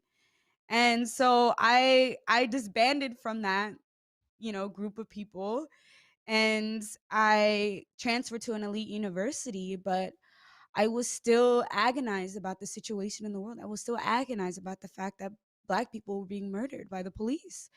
And so I was really searching for something, to do something about that. And I was at the student activities fair at the first week of school, and I was like looking for, different clubs to join, political clubs, radical things. I had checked out of the feminist magazine, and honestly, they were boring. They didn't tell me anything that was like exciting or like really getting at, something radical. And there's all these pre-med clubs, right, and stuff like that. I didn't really care about that. So I out of nowhere, I see the Revolution Club, and they're out in the middle of, the quad, disrupting business as usual. They had a gigantic banner that had the faces of people who had been murdered by the police. It was called the Stolen Lives Banner. And they were out there with the bullhorn. They were making so much noise. They were agitating. And automatically, I was like attracted. I saw that and I was like, yes, that's where I need to be, like right there. But it wasn't until like a year later that I got really serious with the revolution. And it was a combination of two main factors of one, the campaign and the election of Trump, as people have been speaking to. I couldn't even fathom that a a president could win an election, on the basis of open like terror against immigrants, calling them rapists, killers, murderers, all of that. And, within that, someone in the Revolution Club gave me a copy of Basics, and I started reading it. It's from the Talks and Writings of Bob Avakian, which I have in my hand right here. And I read this particular chapter in there called A Leap of Faith and a Leap to Rational Knowledge. Two very different kinds of leaps, two radically different worldviews and methods. And in it, he talks about the fact that, like, no one was physically there to directly witness or experience the Big Bang. No one was there to directly experience or witness evolution. But you can actually use, and scientists use, the scientific method to prove that it actually happened and to prove, that it existed. And so that blew my mind in relation to the fact that, like, rupture me out of this epistemology of identity politics, and the fact that, like, you don't need to have, just because you directly experience oppression and exploitation doesn't automatically mean that you know where it comes from or how to put an end to it. That actually requires science. That requires a scientific method and approach to go to work on where that oppression comes from and how to put an end to it. And so that really like ruptured me out of some shit. And I'll be honest too, when I met the club, I was very uncomfortable by the fact that Bob Avakian was white. I was like, okay. Like, I was, I was like, as much as I didn't like the identity politics, I was still kind of caught up in it. And then I was always so confused by the fact that, like, when I first met the RevComs and got into BA, people were so off put by it. They would, like, say all this snarky shit and all that. Like, you can go on and on about that, right? But when I read Basics, and I finished it, I had a basic understanding about, like, oh, it's not that he's white that it makes me uncomfortable. This guy's about an actual revolution, about an actual overthrow of this whole system. Like, that's why he's rubbing people the wrong way. That's why he makes people uncomfortable. That's why it makes me uncomfortable. But then at the same time, I was like, no, that's what is needed. And it was through, like, getting into Basics. And, in combination with that, like, meeting the RevComs was so inspiring and so, like, liberating. Like, I was physically seeing a force of people, like, coming from all different backgrounds, all different, ages, nationalities, Black people, brown people, Asian people, white radical people, like, all different genders. Like, before meeting the revolution and getting to the revolution, I had never met people, like, from the hood. I had never met people who had been to prison. I grew up in the suburbs. I had never met, like, people who had family members who were murdered by the police. And, like, I had read down the line, I had read Science and Revolution by Ardea Skybreak, and she gave, like, life and voice to what I was feeling, and the fact that, like, she was also checking out different movements, different organizations before she joined the RevComs. And she says that one thing that really stood out to her was this diversity of people that actually concentrated and represented the kind of world that we're fighting for and the kind of world that's possible, overcoming these divisions that this system puts on us and coming together for something bigger than our identity, but coming together for the emancipation of humanity and coming together for the 7 billion people on this planet, instead of being divided by identities, instead of, snarking and sniping at each other. This was, like, for real. And I was, like, literally seeing it and physically being a part of it. And so, and the point is, like, that needs to grow. Like, our diversity, our collectivity right here, like, that needs to be multiplied on a whole nother level. The fact that you're seeing this, hearing these stories of different, backgrounds of like there's 6 of us here, but there actually needs to be, like, 600 of us, like, right now in a very compressed period. And, because our diversity, our collectivity is a huge strength in this revolution. And that is what you're donating to. That is what your funds are going to get this, to get people, like, people have been saying, to get those people who are maybe caught up in this identity politics bullshit, but also hate it and haven't gotten into the science of the new communism and haven't gotten into BA, but need to, because we need to make a revolution. And that's the main point.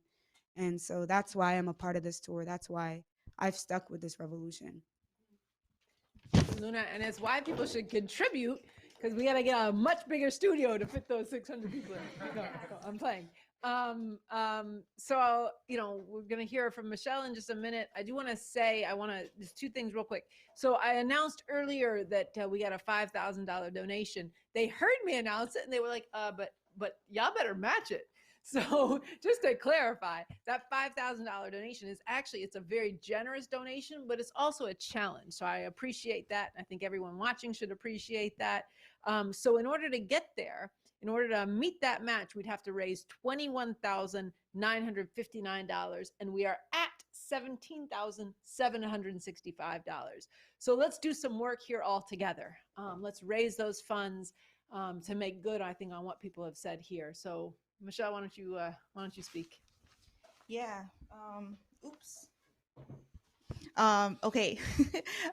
So I mean, I just want to start by saying I'm very moved by everybody's stories. I've heard people talking about it, but just kind of, the process and the transformation that people have gone through, I think is really important and really inspiring, and I just really appreciate what Luna was saying, because it is, my story is very different, because I didn't actually have a path in my life. I didn't know what I was going to do with my life. All I knew at that point when I met the revolution was that I needed to stay alive and I needed to stay out of jail, because I was seeing everybody around me, either going in and out of jail, people dying, people shooting up each other, chasing people down the street because of the gang shit, and all I could do at that point was just keep a shitty job. And I think that, and why it really struck me earlier when Lenny was talking about the hope was because I was very hopeless at that point. There really was nothing that, it wasn't like I was political, but I really didn't know what I was going to do with my life. I knew that I had dropped out of high school. I knew that, this idea that, I've talked about a number of times, but you become to internalize that all you deserve is a bullet in your brain and a boot up your ass, that you ain't shit, and it was just very, very hopeless at that point, and I met the revolution at the time when Trayvon Martin was murdered by a white supremacist. He was chased down and murdered. And when the person in the Revolution Club showed me the image of Trayvon Martin, I felt it because and a million questions rushed through my mind, because I was thinking, why did this young kid, get murdered because of the color of his skin? And I couldn't get that out of my head. And I went to my first protest where I heard somebody in the revolution, give a very moving speech about how this isn't just an isolated incident, but it actually is the whole history of this country and what it has gone down, to at that point, right? And all I knew about slavery, which I was taught in school, was the slaves are happy, they're being fed, they're being clothed, blah, blah, blah, blah, all this bullshit. And you just don't know the actual history of this country until you listen to Baba Vacan. And that's what happened to me, listening to this person, in this protest, talking about the history of this country and the fact that this shit happens not just by these vigilantes, but by the police, and that was in 2012. And, and when I heard Baba Vacan speak, it really, one of the things that really struck me was he was speaking to people, like myself, like Joe, like others that, again, that are told their whole lives that they ain't worth shit, and speaking to their potential and struggling like hell, because he recognizes, and that's what in just re-listening to that first 5 minutes of the new talk, right? He talks about, I'm going into this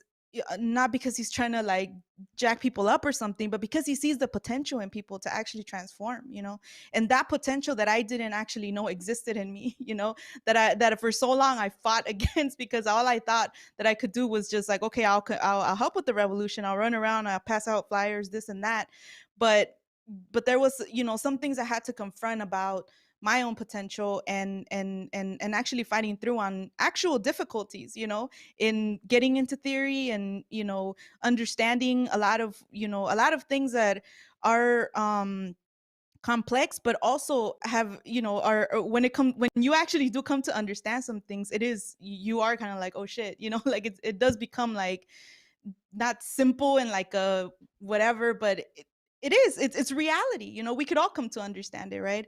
But I want to fast forward to now, you know, because now I'm a leader in this revolution, you know, in the local revolution club, and there was a lot of transformation that I had to go through, and a lot of struggle and a lot of fighting through on different things, right? I had to break with nationalism and religion and a lot of shit, you know, that I was caught up in.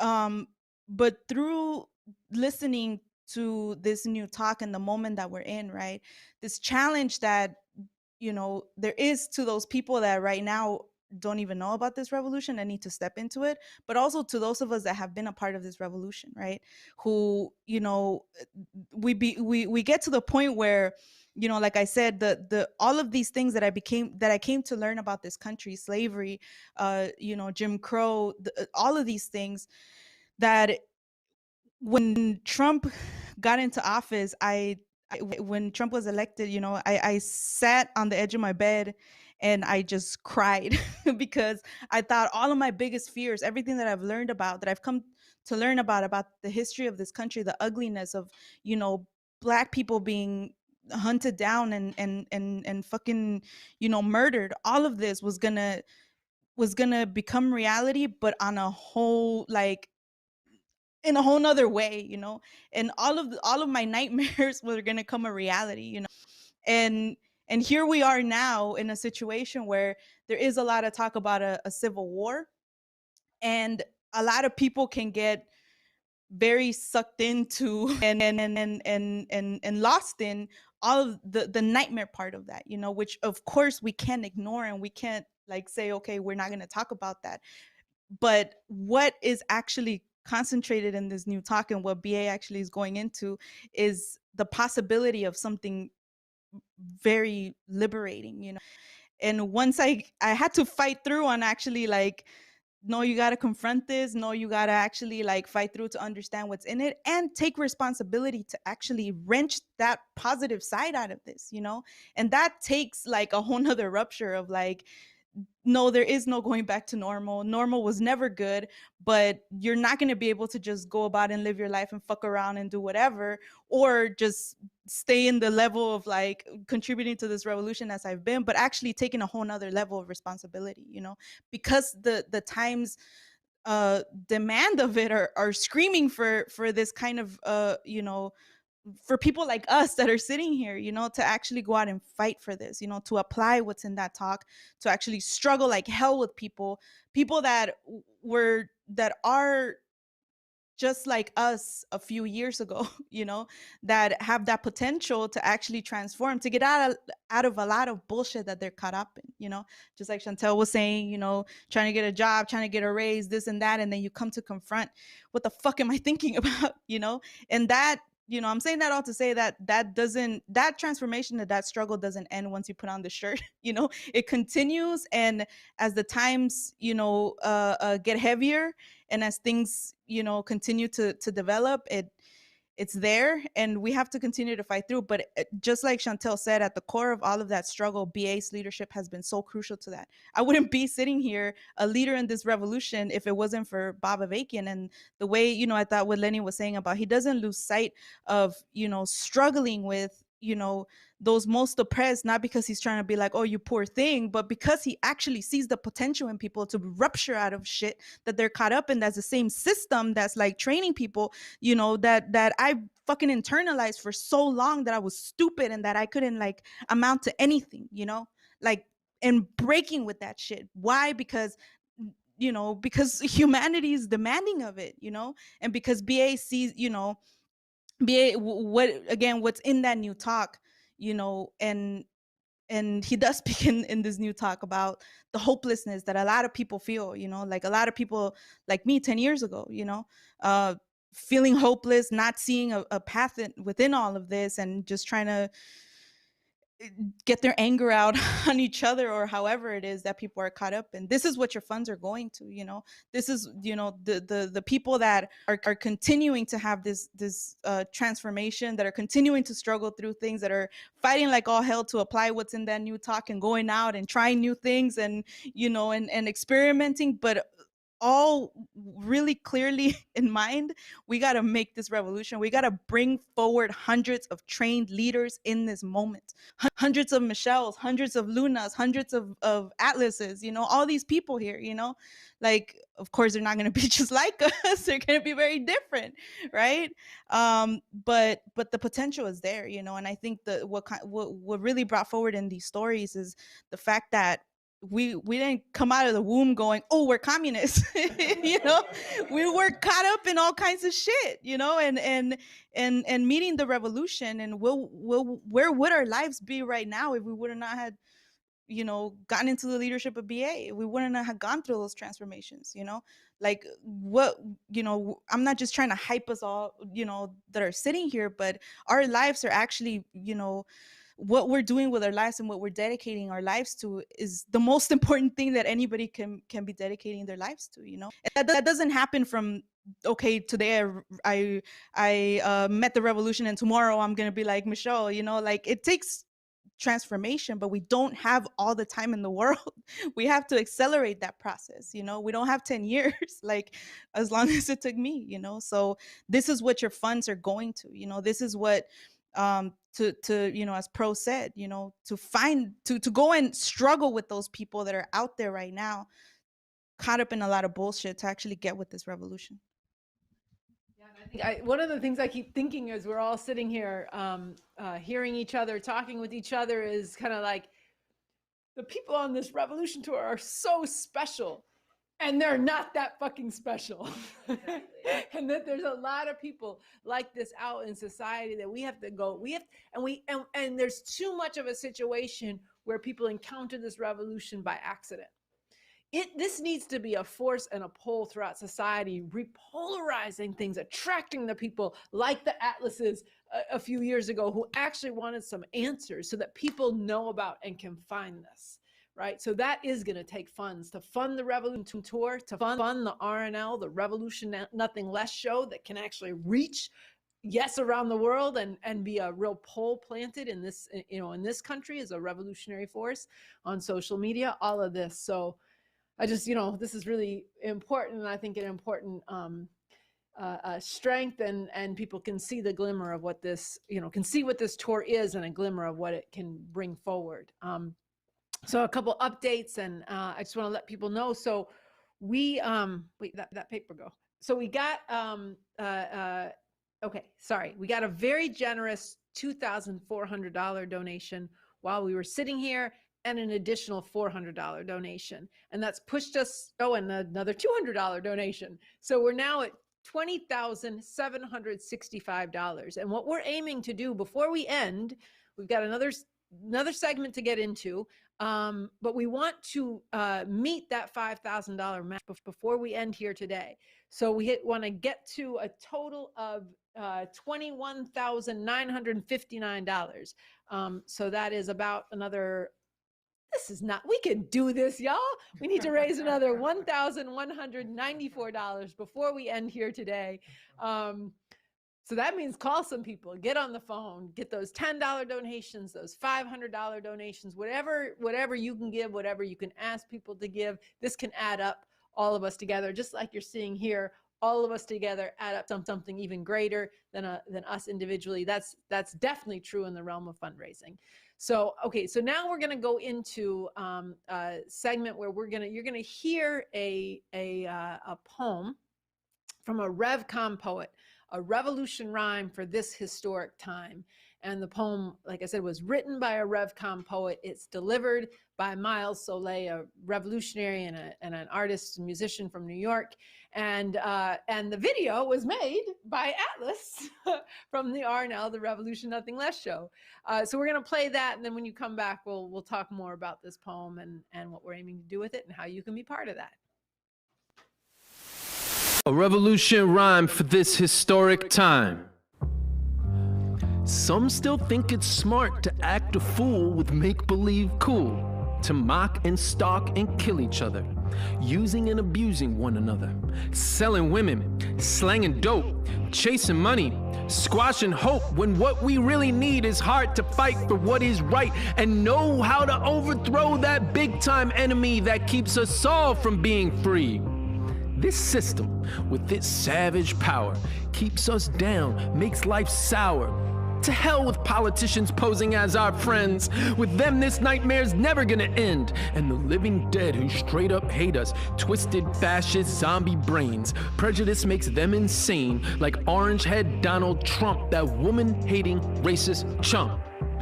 And all those who want us dead are living in constant dread, down on our knees praying while they keep on slaying.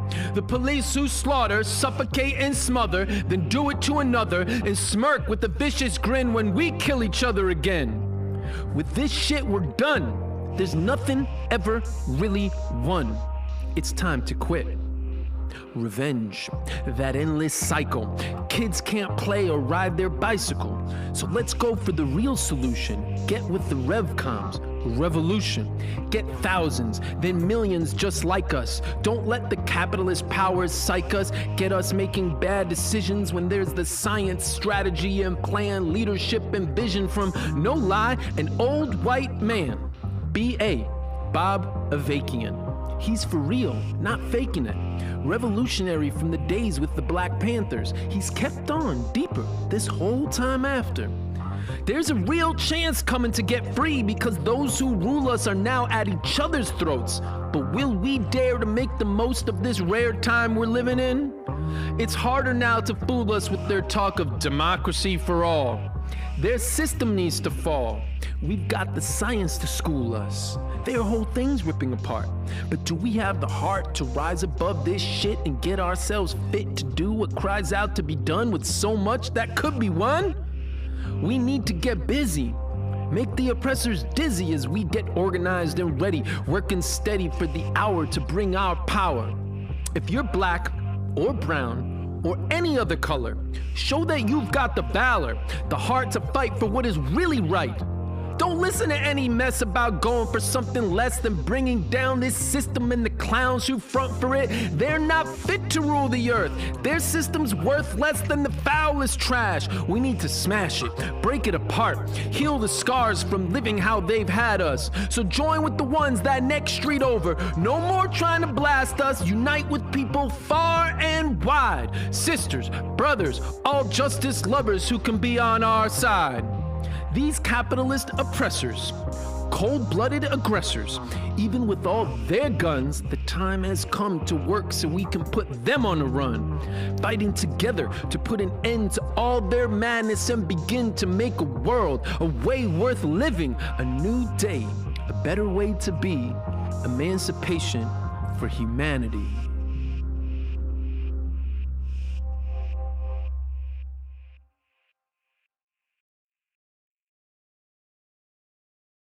Revolution rhyme for this historic time. And, you know, this poem, you can get it at youtube.com/therevcoms. The words to the poem are on that YouTube page.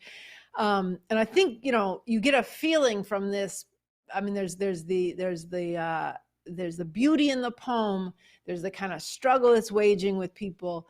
And I think it concentrates, it models, it exemplifies some of the spirit and substance that this National Revolution Tour is aiming to bring and spread and infect throughout society. And, you know, we really, you know, one, we'd really like to hear people's ideas on how that poem can spread. We need to raise a lot of funds for this poem to spread, whether it be, I don't know, there's all kinds of ideas, you know, advertising, you could get it up on the walls. The poem itself, different versions of it should proliferate. If you have ideas on you know, on how to do that, on, you know, that you want to do that, please write to us, send us your versions, DM us. But really this can spread. If you know artists, if you know musicians, if you know bands, if you know singers, Poets, bring into your open mics. We've already taken it out. There was a big hip hop concert here the other night. We took it out and did it in front of us. The line was going in and people read it. We want to take it to the trains. I think this can have a lot of life and spirit. So like I said, send us your ideas. Versions of it should proliferate. This is, I think, a potential source of a lot of creativity. And we need funds. We need funds to spread it, for materials to spread it. We want to make cassette tapes to pass out at the punk shows with it, because people still listen to cassette tapes in the punk scenes. But all of that takes funds, but it also takes creativity and your ideas. So like I said, please write to us and get organized for revolutiontour@gmail.com. So we've raised $20,765 so far. Thank you to everyone who gave. We want to stick with us for about another half an hour. But mainly we stick with us until we raise that 21,000 and something to meet that $5,000 match, which I think we can and need to do, all of us here together. So here we are, back with just me and Michelle. Yeah, no, I was just thinking about the segment before, and it was just really heavy, and really but also really inspiring, Mm-hmm. And I think, and then listening to the rhyme, and the kind of culture, the kind of, creativity and, different things that, that this revolution is actually, unleashing in people, Mm-hmm. right? The leadership of BA, working on this revolution, people getting very creative to spread the word about this revolution, and then I think the importance of what we're doing here today, which is raising funds for this revolution, which is essential to spreading the word about this revolution, and building up the organized forces and networks for revolution all across the country, right? On a national scale. Yeah. Let me just add to that too, because one of the things I think you hear in everyone who spoke here is how much this actual struggle with all of the ideological frameworks and all the ways in which this system has a hold on people's thinking.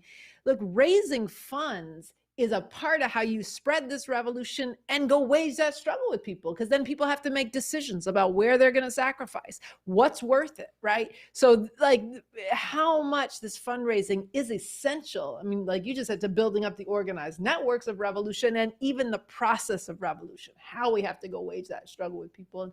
And look, just to be real, most people who are with this revolution are not going to dedicate themselves full time to this revolution. There are the people, like Atlas said, who have the ability and the desire and the determination to sprint to the front lines. But even if that's not you, right? And if you're the healthcare professional, if you're a doctor, if you're a student, whatever you can do and whatever you can give and however you can be part of this revolution, it matters. And it's part of like these, those of us, the people here sprinted to the front lines. You need, a deep level of support behind that to make that possible. So I just wanted to add that. Yeah, and I think as part of that, there's so much that people can do to be a part of this, right? And a lot of creativity and heart being put to this that has already begun, that we're going to be getting into, right? From all over the country, people tuning in, people, and we want to play actually a video from Roosevelt from the Revolution Club in Chicago, reading a letter from people who've lost loved ones to violence in the streets, and on why you should give to this National Revolution Tour. So that's just, you'll see, just one of the, from one of the places from, a larger movement for revolution from all over the country. So let's go to that video with Roosevelt. From people who lost loved ones to violence on the streets. We call on everyone who wants to end this madness to donate to the Revolution Tour. We have felt the pain of having lost loved ones to the violence on the streets. We live with this weight of this loss every day. We are filled with anguish every time we hear news of someone else gunned down due to this insanity. But unlike so many who blame the youth for what they are caught up in the despair that this can never change, we know that it doesn't have to be this way.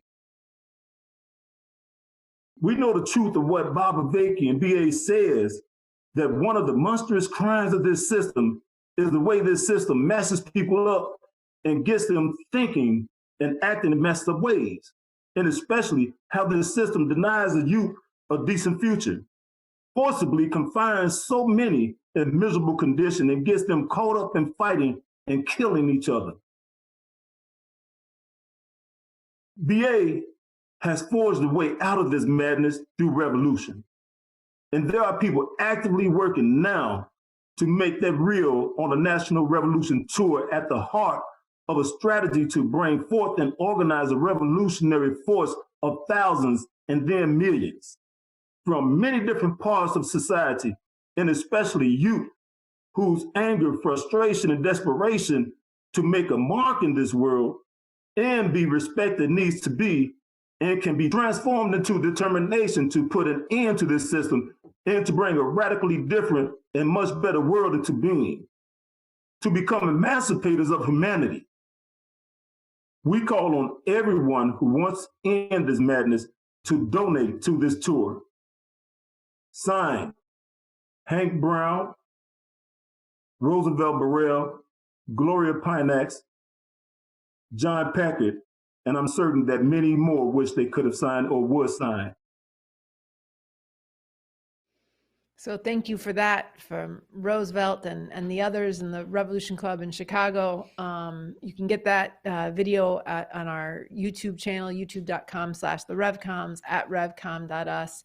You know, that needs to be spread. And you're going to be hearing, like Michelle said, from other people across the country, other ways in which revolution clubs and supporters of the revolution are stepping in and raising funds and getting a feel for how this national movement for revolution. So we're at $20,890. We need to raise about another $1,000 to meet that $5,000 match. So give on Venmo, CashApp. If you want to donate by debit or credit card, go to our PayPal at revcom.us. We received a $25 donation, and they sent the statement that this is for protecting, preserving, and enhancing the ecosystems and the biodiversity of the planet for current and future generations. So I really appreciate that. And I think, that's to make that possible, it's going to take a revolution. So I appreciate the donation to the people that are on the ground building up and working to anchor the forces for revolution all across the country. Yeah. I mean, I want to encourage people, if you can't donate today, make a pledge, make a plan. I'll share with people in a minute, some very exciting and very important, projects, fundraising projects that people are doing, that everybody can take up, and we'll get more into what all the different things that people could be doing now. Right. But think about everything that you've heard so far, right? From the preview of the new talk from Bob Avakian to, Lenny Wolf talking about what all of this has to do with the moment that we're in and the urgency and the great potential, right? Think about the stories of all the volunteers that you just heard, right? And think about nothing more. There is nothing more important than that your money can go to than to this revolution. And let's be frank, before I got into this revolution, I used to spend my money on a lot of bullshit, and a lot of people put their money to a lot of bullshit, but in this situation and in this time where your money can be put to something truly that has the potential to become something truly emancipating for all of humanity, what greater thing can you put your money and your time and your energy to than this revolution? So I want to encourage people, keep giving, make pledges, make a plan. If you're watching at home with your friends or your family, make a plan with them, after this live stream is over. Maybe you'll get unleashed after hearing some of these stories, or some of these fundraising projects, right? But I wanted to share with people a really exciting food sale fundraising project that's being taken up here in Los Angeles, from in a neighborhood of mainly Black and Latino, where, one of these neighborhoods similar to what I grew up in, right, where a lot of people are pit against each other, you're Black, you're told that all these immigrants coming across the border are the problem and they're taking your jobs. You're an immigrant and you're told that all these Black people being lazy and whatever are the problem, when you know, people need to actually know that it's a system, you know, that puts people in these conditions, and you know, and who actually you know, benefits from people being kept in that kind of mentality, you know, is this continuing to keep this fucking system the way it is, and even worse now with the situation where these white supremacist fascists want to get rid of that whole section of people, you know.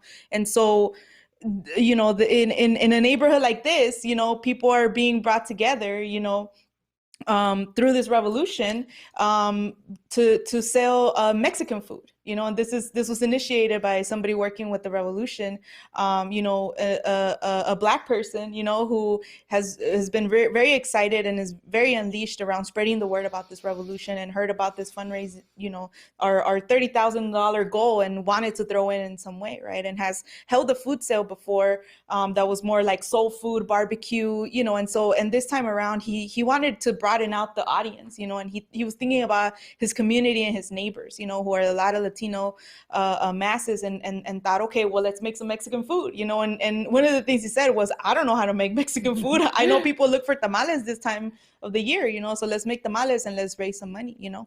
And off of that, we were able to bring together somebody, you know, who can't even speak English, you know, who is supportive. You're gonna hear a very moving statement from both of these people, right? But this person who wants to help with this tamale sale, you know, who is supportive of this revolution. And these are people that are not usually brought together. These are people that can't even communicate with each other, you know, but they're being brought together around this revolution and raising funds for this revolution. And both see an importance in supporting this revolution. And with all their limitations and with all that, they want to throw in, and they're very unleashed to throw in around, you know, raising funds for this revolution, right? So I want to start by reading the statement from the person hosting the Mexican food sale. And he says, I'm contributing to this revolution because I believe in the cause of revolution. The fact is that everyone needs to stand for something, or they'll fall for anything. And these people are standing for something, which is making revolution. This is what we are organizing for. This is what we do. We listen to Bob Avakian. He's talking about real revolution.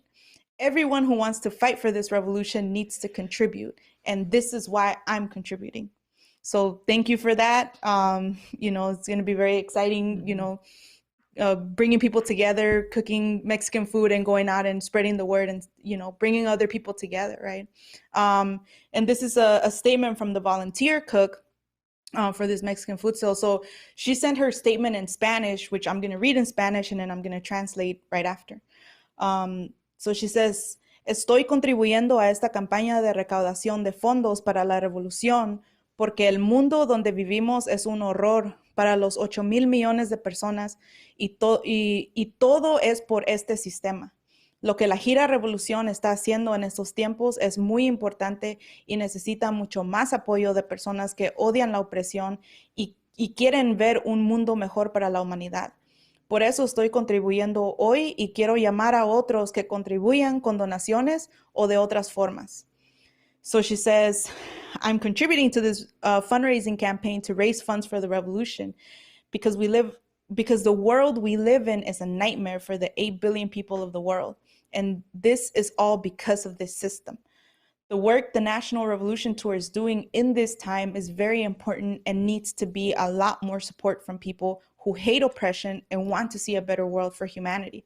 This is why I'm contributing in the ways that I can, and I want to call on others to contribute, whether financially or in other forms. So we appreciate those comments, you know, and again, this is the kind of beauty, as Luna was pointing to earlier, right? The kinds of people that are brought together, that are overcoming these bullshit divisions that this system puts on people, you know, that you wouldn't, you know, that you're trained in a certain way, but then once you come to meet the revolution and see the importance of, you know, coming together with people, you know, and I know the volunteer cook, she's very shy, you know, so coming to meet somebody, you know, and working on this Mexican food sale, you know, she's very excited about, you know, and it's a very important contribution. And these are more the kinds of projects that need to be happening in this time, you know, for people that themselves can't donate like funds in this moment, right? When you told me that story, Michelle, it made me think of there's a part in the declaration and call to get organized now for a real revolution. And it says, with the revolution, it's not everyone out for themselves and against everybody else. It's all of us together who can't stand to live like this and hunger for something much better, something truly emancipating. And I just think that the ways in which people come together for something greater than themselves and transform themselves in that process. This is, again, where you see the process of raising funds is a really important part of organizing and spreading this revolution. So, I think it is important. And then we'll report back to people about what gets raised from this food sale and what we learn from doing that and organizing it and selling the tamales in the neighborhood. They're aiming to make 100 tamales. So if you're in LA, keep an eye out for that and get your tamales because they're good. I've had them. They're good. So why don't you show the other part is yeah. So we have this really beautiful crochet basket. How can I put it in the shot? There we go, here. And this is, again, like, these are things, the idea here is if you can't, if you don't have the funds to contribute, there's still a lot of ways that your creativity, your energy can go to raising funds. So tell us about. Yeah, so this is from the same volunteer who sent us the statement in Spanish, right? She in a lot of her free time, she crochets, little handmade flowers, and she also made this basket from recycled items, and this is in the last fundraiser. This was her way of contributing and saying, okay, we can sell these, we can ask for money, we can raise funds in this way. And as you can see through the detail, this takes a lot of work, and it's beautiful, and she took her time to actually, make this and put a lot of heart, put a lot of love into it. And, and so if you can give today a donation of $100 or more, and you want to take this basket, make sure to let us know in your message and your donation, and we'll. So this is going to be like, we don't believe in capitalist competition, but you have to let us know who the first person who calls or emails or DMs us who gave $100 or more and wants to claim this beautiful crocheted basket. You're gonna have to let us know, and we'll see who the first person is. So that's this, but it's also an example of, again, where people's creativity can go to raising funds for the revolution. So this is beautiful. Yeah. Okay, so then the next thing we want to kind of share from, reading glasses. The next thing we want to share from across the country is we got this short video from revolutionaries in Cleveland. So we're going to tell you more about their project and what they did after it. But let's start with this short video. Hi, I'm with RevComs, and we're doing a fundraiser, and I think it's a great idea to help raise money for the cause to get organized for a revolution. And we have keychains, t-shirts, and I think it's an excellent fundraiser to get the message out about what we're doing for the cause. All right, well, thank you for sending that video. And they sent the following report with that. They said, we sold Real Revolution key rings to raise money for the National Revolution Tour. And this is an idea from the woman that you just saw in the video. And she had the idea for the key rings, and then a few people put them together. And each of them promote the RNL show, the RNL Revolution Nothing Less show, and revcom.us. In 40-degree temperatures and 20-mile-an-hour winds at a holiday street festival, we met some great people, excited to learn about the tour and get a key ring and get into the declaration and call to get organized for a real revolution. We let people know about the live stream and raised $25 for the tour. So we plan to keep going out the rest of the month with a goal of selling at least 100 key rings. So I think those are beautiful. And again, I think this is seeing how the creativity can be part of spreading the word about this revolution and raising funds for this revolution. So as you can see from the screen, we've raised $22,120. So we met that $5,000 match. So thank you to the donor who called in with that donation, and thank you to everyone who stepped up and met that match. We're going to share a little bit more, though. We're not we're not done yet, even though we met our goal. We're going to share some more of the voices from across the country and some of the ideas and ways in which people can raise funds for this revolution. And like Michelle said, have already begun to put themselves to that. So we also heard from someone on social media who lives in a small town in southern Florida, in the heart of Trump country, that he's printing and posting flyers for this fund drive with his little sister and putting them around in the neighborhood and the schools in that area. So thank you for that. And I think that's, you know, and then, I also wanted to say another thing someone did was they let people know at their job, you know, they work in an office where everybody gives each other gifts every year. And they said, well, give me donations for the National Revolution Tour. And they raised about $400 for that. And people said, well, you'll know where to put this. So instead of giving gifts, they got a donations for the Revolution Tour. These are ideas that everybody can do. And especially at a time when people are looking at the next year with a lot of dread and a lot of anxiety, this question of whether or not there's a basis for hope, something terrible or something truly emancipating. And again, this talk will be up tomorrow morning. You can take that, spread that, ask for donations when you send that out to people you know. There's a lot of different ways to raise funds. Yeah. And I wanted to say, you know, a lot of the donations and the amounts of, you know, the numbers you've heard here today, you know, people can give, if you're able to give that kind of amount or more, do so. If you feel like, oh my God, 700, 600, 500, 200, I can't give that much, that's fine, you know. And again, to go back to, you know, the person we were just talking about, this is somebody who doesn't have, you know, the means to give that kind of money, right? So they contribute in different ways. But there's also, you know, there's really important revolutionary change jar, you know, which is something so simple, but yet is, you know, is so important, you know, and on different levels, you know, because for people that feel like I want to become a monthly sustainer, but I don't know where I'm going to get the funds.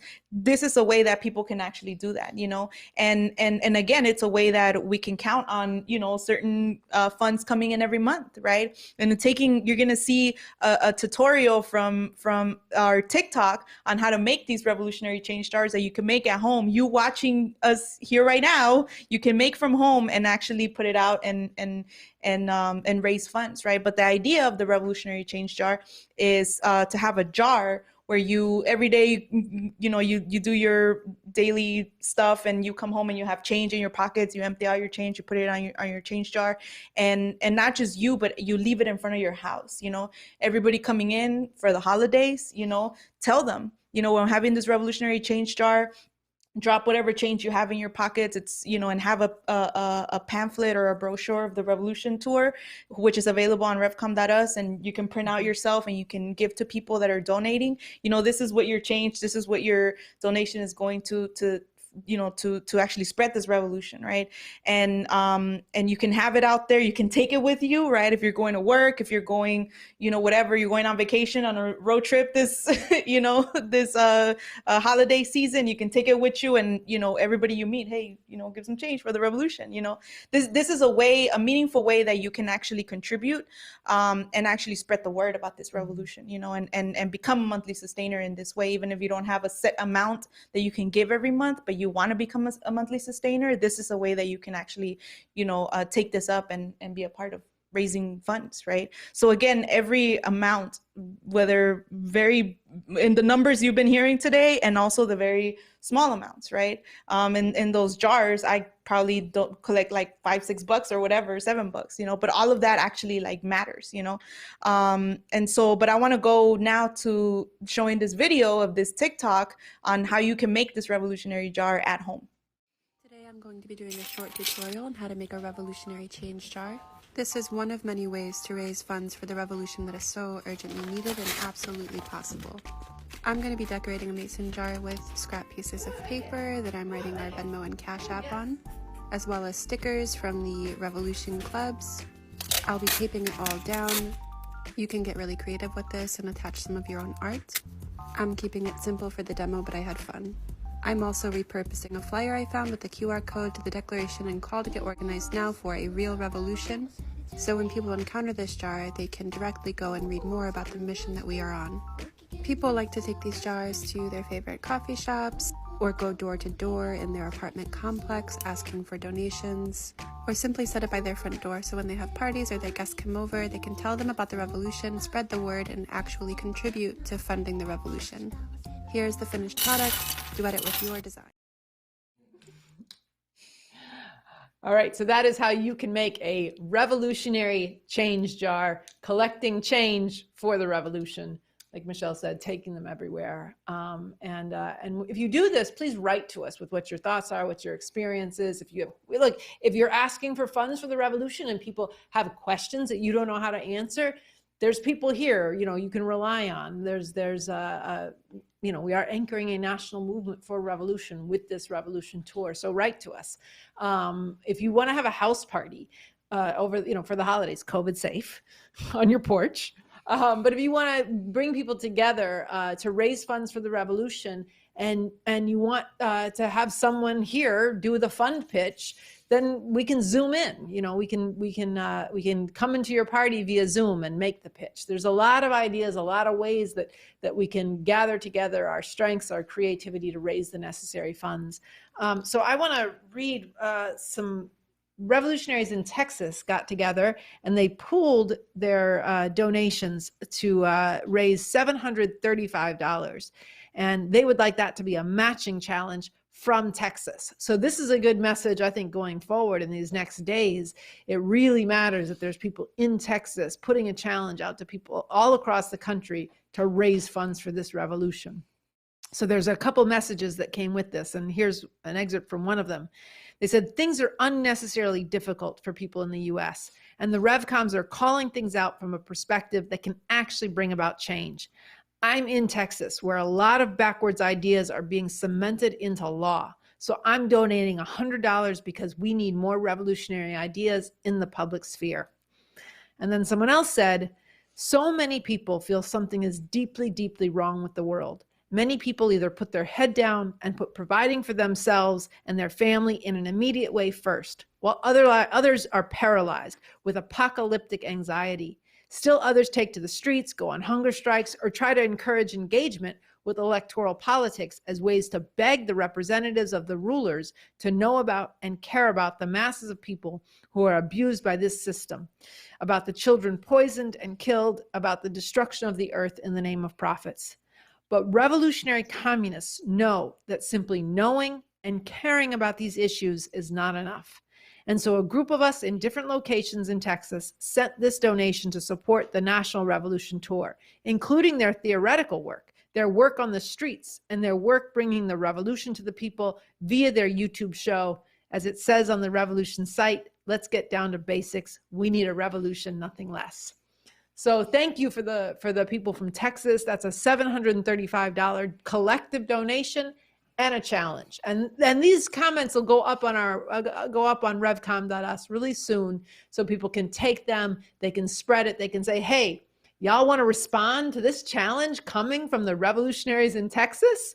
I think that is an important challenge in the moment when there is a fascist movement spreading all across this country. Is there going to be another force? Is there going to be a force that's fighting not just to defeat fascism, but to end the whole system that gave rise to this? And that's on us. That's what I was just thinking in Texas. Yeah. Goddamn, when in the, where they're taking away abortion rights, what it means for women, that are living in Texas, and the fact that, and they're fighting to make this, to take this right away, not just in Texas, but in different parts of the country, And I was reading an article that was making the point that California is getting ready to be a sanctuary on abortion. Mm-hmm. Like the capitulation, the fucking, just the illusion, like it breaks my fucking heart, because for women that can't even travel, for women that are just gonna end up accepting this, for the women that are gonna die from not having access to abortion, and that's not a fucking exaggeration, and the fact that right now we have these people in Texas that are pulling their money together to actually donate to this revolution because they actually do see the importance, and the only way that's actually going to deal with this again, and in a time when people are being led to just rely on these people that are just saying, let's just accept it, we've lost the right to abortion, which is like bullshit, you know? And if you want to, we haven't said enough today, I think, about the National Revolution. We haven't said enough today about the RNL, the Revolution Nothing Less show. And I just want to say, this is a really important show. It provides leadership all across the country, but even more than that, it is aiming to contend all across the country and really plant the pole and influence people through commentary, through hearing directly from Bob Avakian every week, through these beautiful illustrated videos that are both polemical but also exposing the crimes of the system and how a whole different world could be organized to deal with the crimes of this system if we make a revolution. Just on the specific thing you just said, the RNL Revolution Nothing Less show has and revcom.us have like the most searing answers to that kind of bullshit, which too many people are being influenced by. So go to youtube.com/therevcoms and see and spread and donate. And you can look, the RNL Revolution Nothing Less show is a project of the National Revolution Tour. That all works together. So, you met Atlas earlier. He works on the RNL Revolution Nothing Less show. You met Prose. She's part of the national social media team. This is all, but it all needs to be funded. It all needs to be spread. Another way people can also sustain is by becoming a Patreon of the show, which you can do at patreon.com/therevcoms. Yeah. And all our friends behind the cameras, that are doing such a beautiful job, these are the people that, are putting in their work, their what do you call it? Expertise, their knowledge. I don't know how to work a fucking camera. Okay. These are people that are putting in their effort because to actually project the work of this revolution, to actually, as you said, contend with all of this bullshit that is actually leading a lot of people right now. And the fact that we have to go out and really struggle with people, and we have to lead people to the only solution and the only way to actually deal with, all of these existential questions. Yeah. So we're moving to an end here. We want to read a couple more statements that came in because they're inspiring. They're important for people to hear. We didn't meet that $5,000 challenge and really, appreciate that. But we do want to put another challenge before us here, not to meet in the next 5 minutes, but to meet in the next 5 days. Is we are aiming to meet that $30,000 goal this next week. That means before we said year-end fund drive, that's in like a couple weeks. We got some time. So we're aiming to meet that $30,000 goal this next week and then make plans for a lot more fundraising, both going into January 1st and then even more coming off that to raise big funds to spread this revolution all across the country. And so stay tuned for that. But also let's just go out in the next few days to really meet that goal. We've raised $22,342.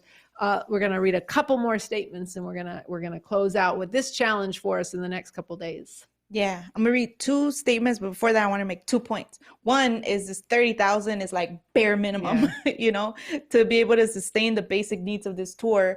And when you think about the preview of the 5 minute of the new talk by Bob Avakian and premiering tomorrow, so make sure you put in an alarm, make sure you go on revcom.us tomorrow, first thing you do when you wake up, and you think about the kind of impact that we need to have with that new talk, right? To go on a whole nother level, to what people were saying, we're going to need a lot more than $30,000. So meeting this goal by the end of the week and actually being able to go further is going to be really important. And the second point I wanted to make is think about, we started at what, 5,000?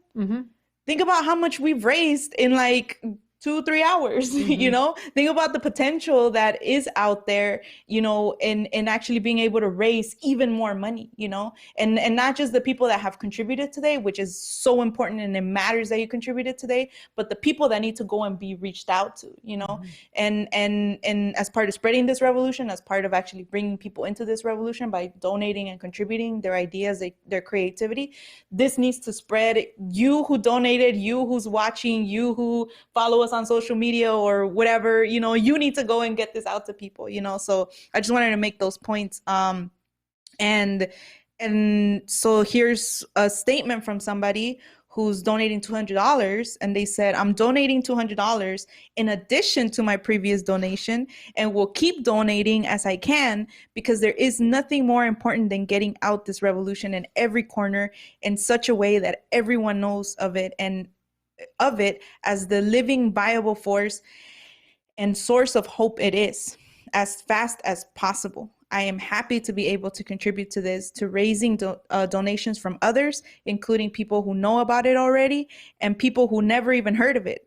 We knocked on from people who never even heard of it until we knocked on their doors. So that's important. Thank you very much. You know, they're saying they're donating on top of already being having donated, and they're going to keep donating, you know, and both things are important, you know, continuing to donate and going out and knocking on people's doors, you know, to donate.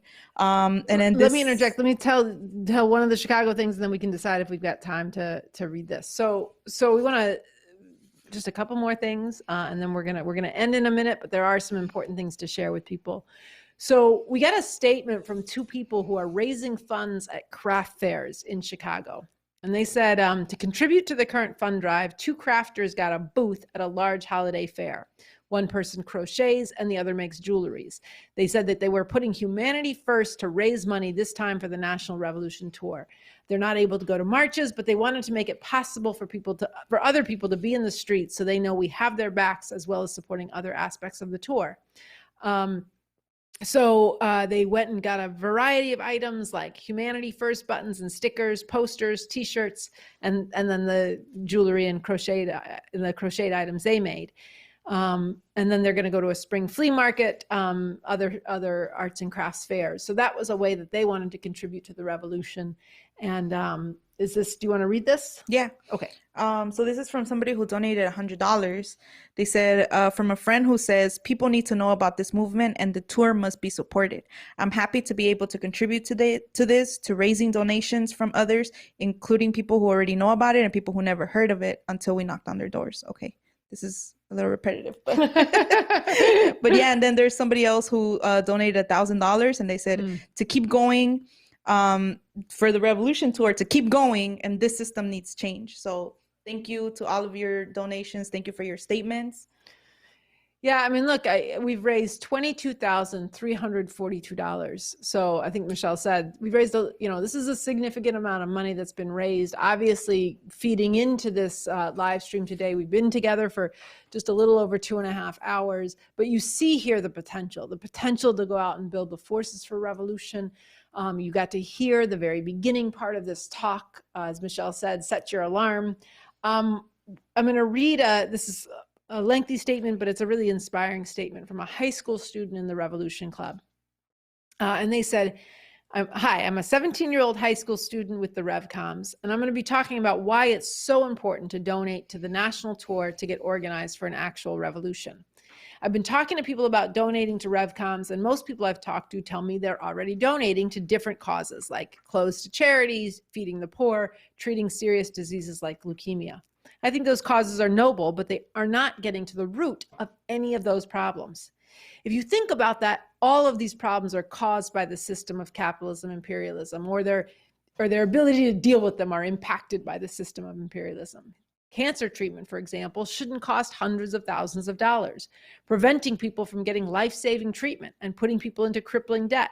And it blows my mind that people in this country have jobs and are still homeless.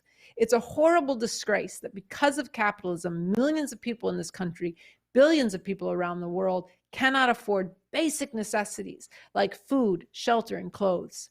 In order to stop the horrible wars in the world and people dying on the street everywhere, we need an all-out overthrow of capitalism.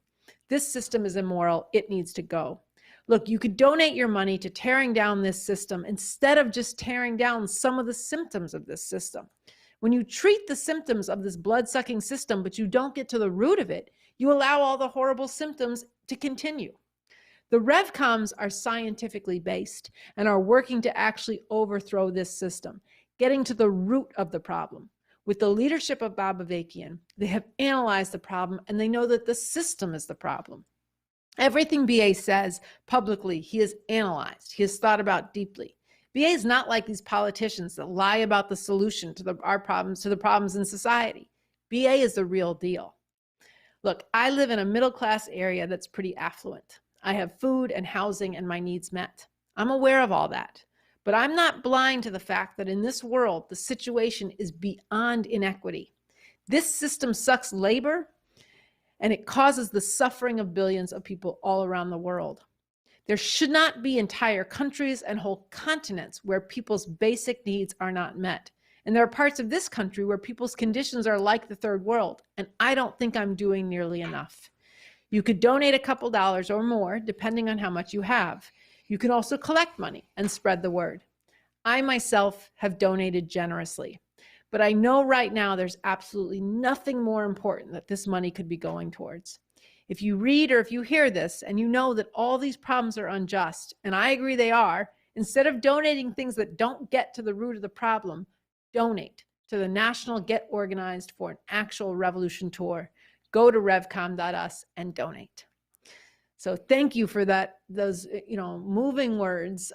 Thank you for the contribution. We've raised $22,892. So let's really go all out in these next few days to meet that $30,000 goal, and stay tuned for more fundraising plans and calls, and please do write to us with your ideas and your statements and your questions and all of that.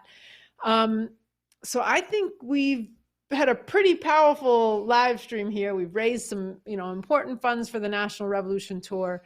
I just want to end, look, we're at a turning point here, and I'm not going to say more about it. Go to revcom.us in just a few hours.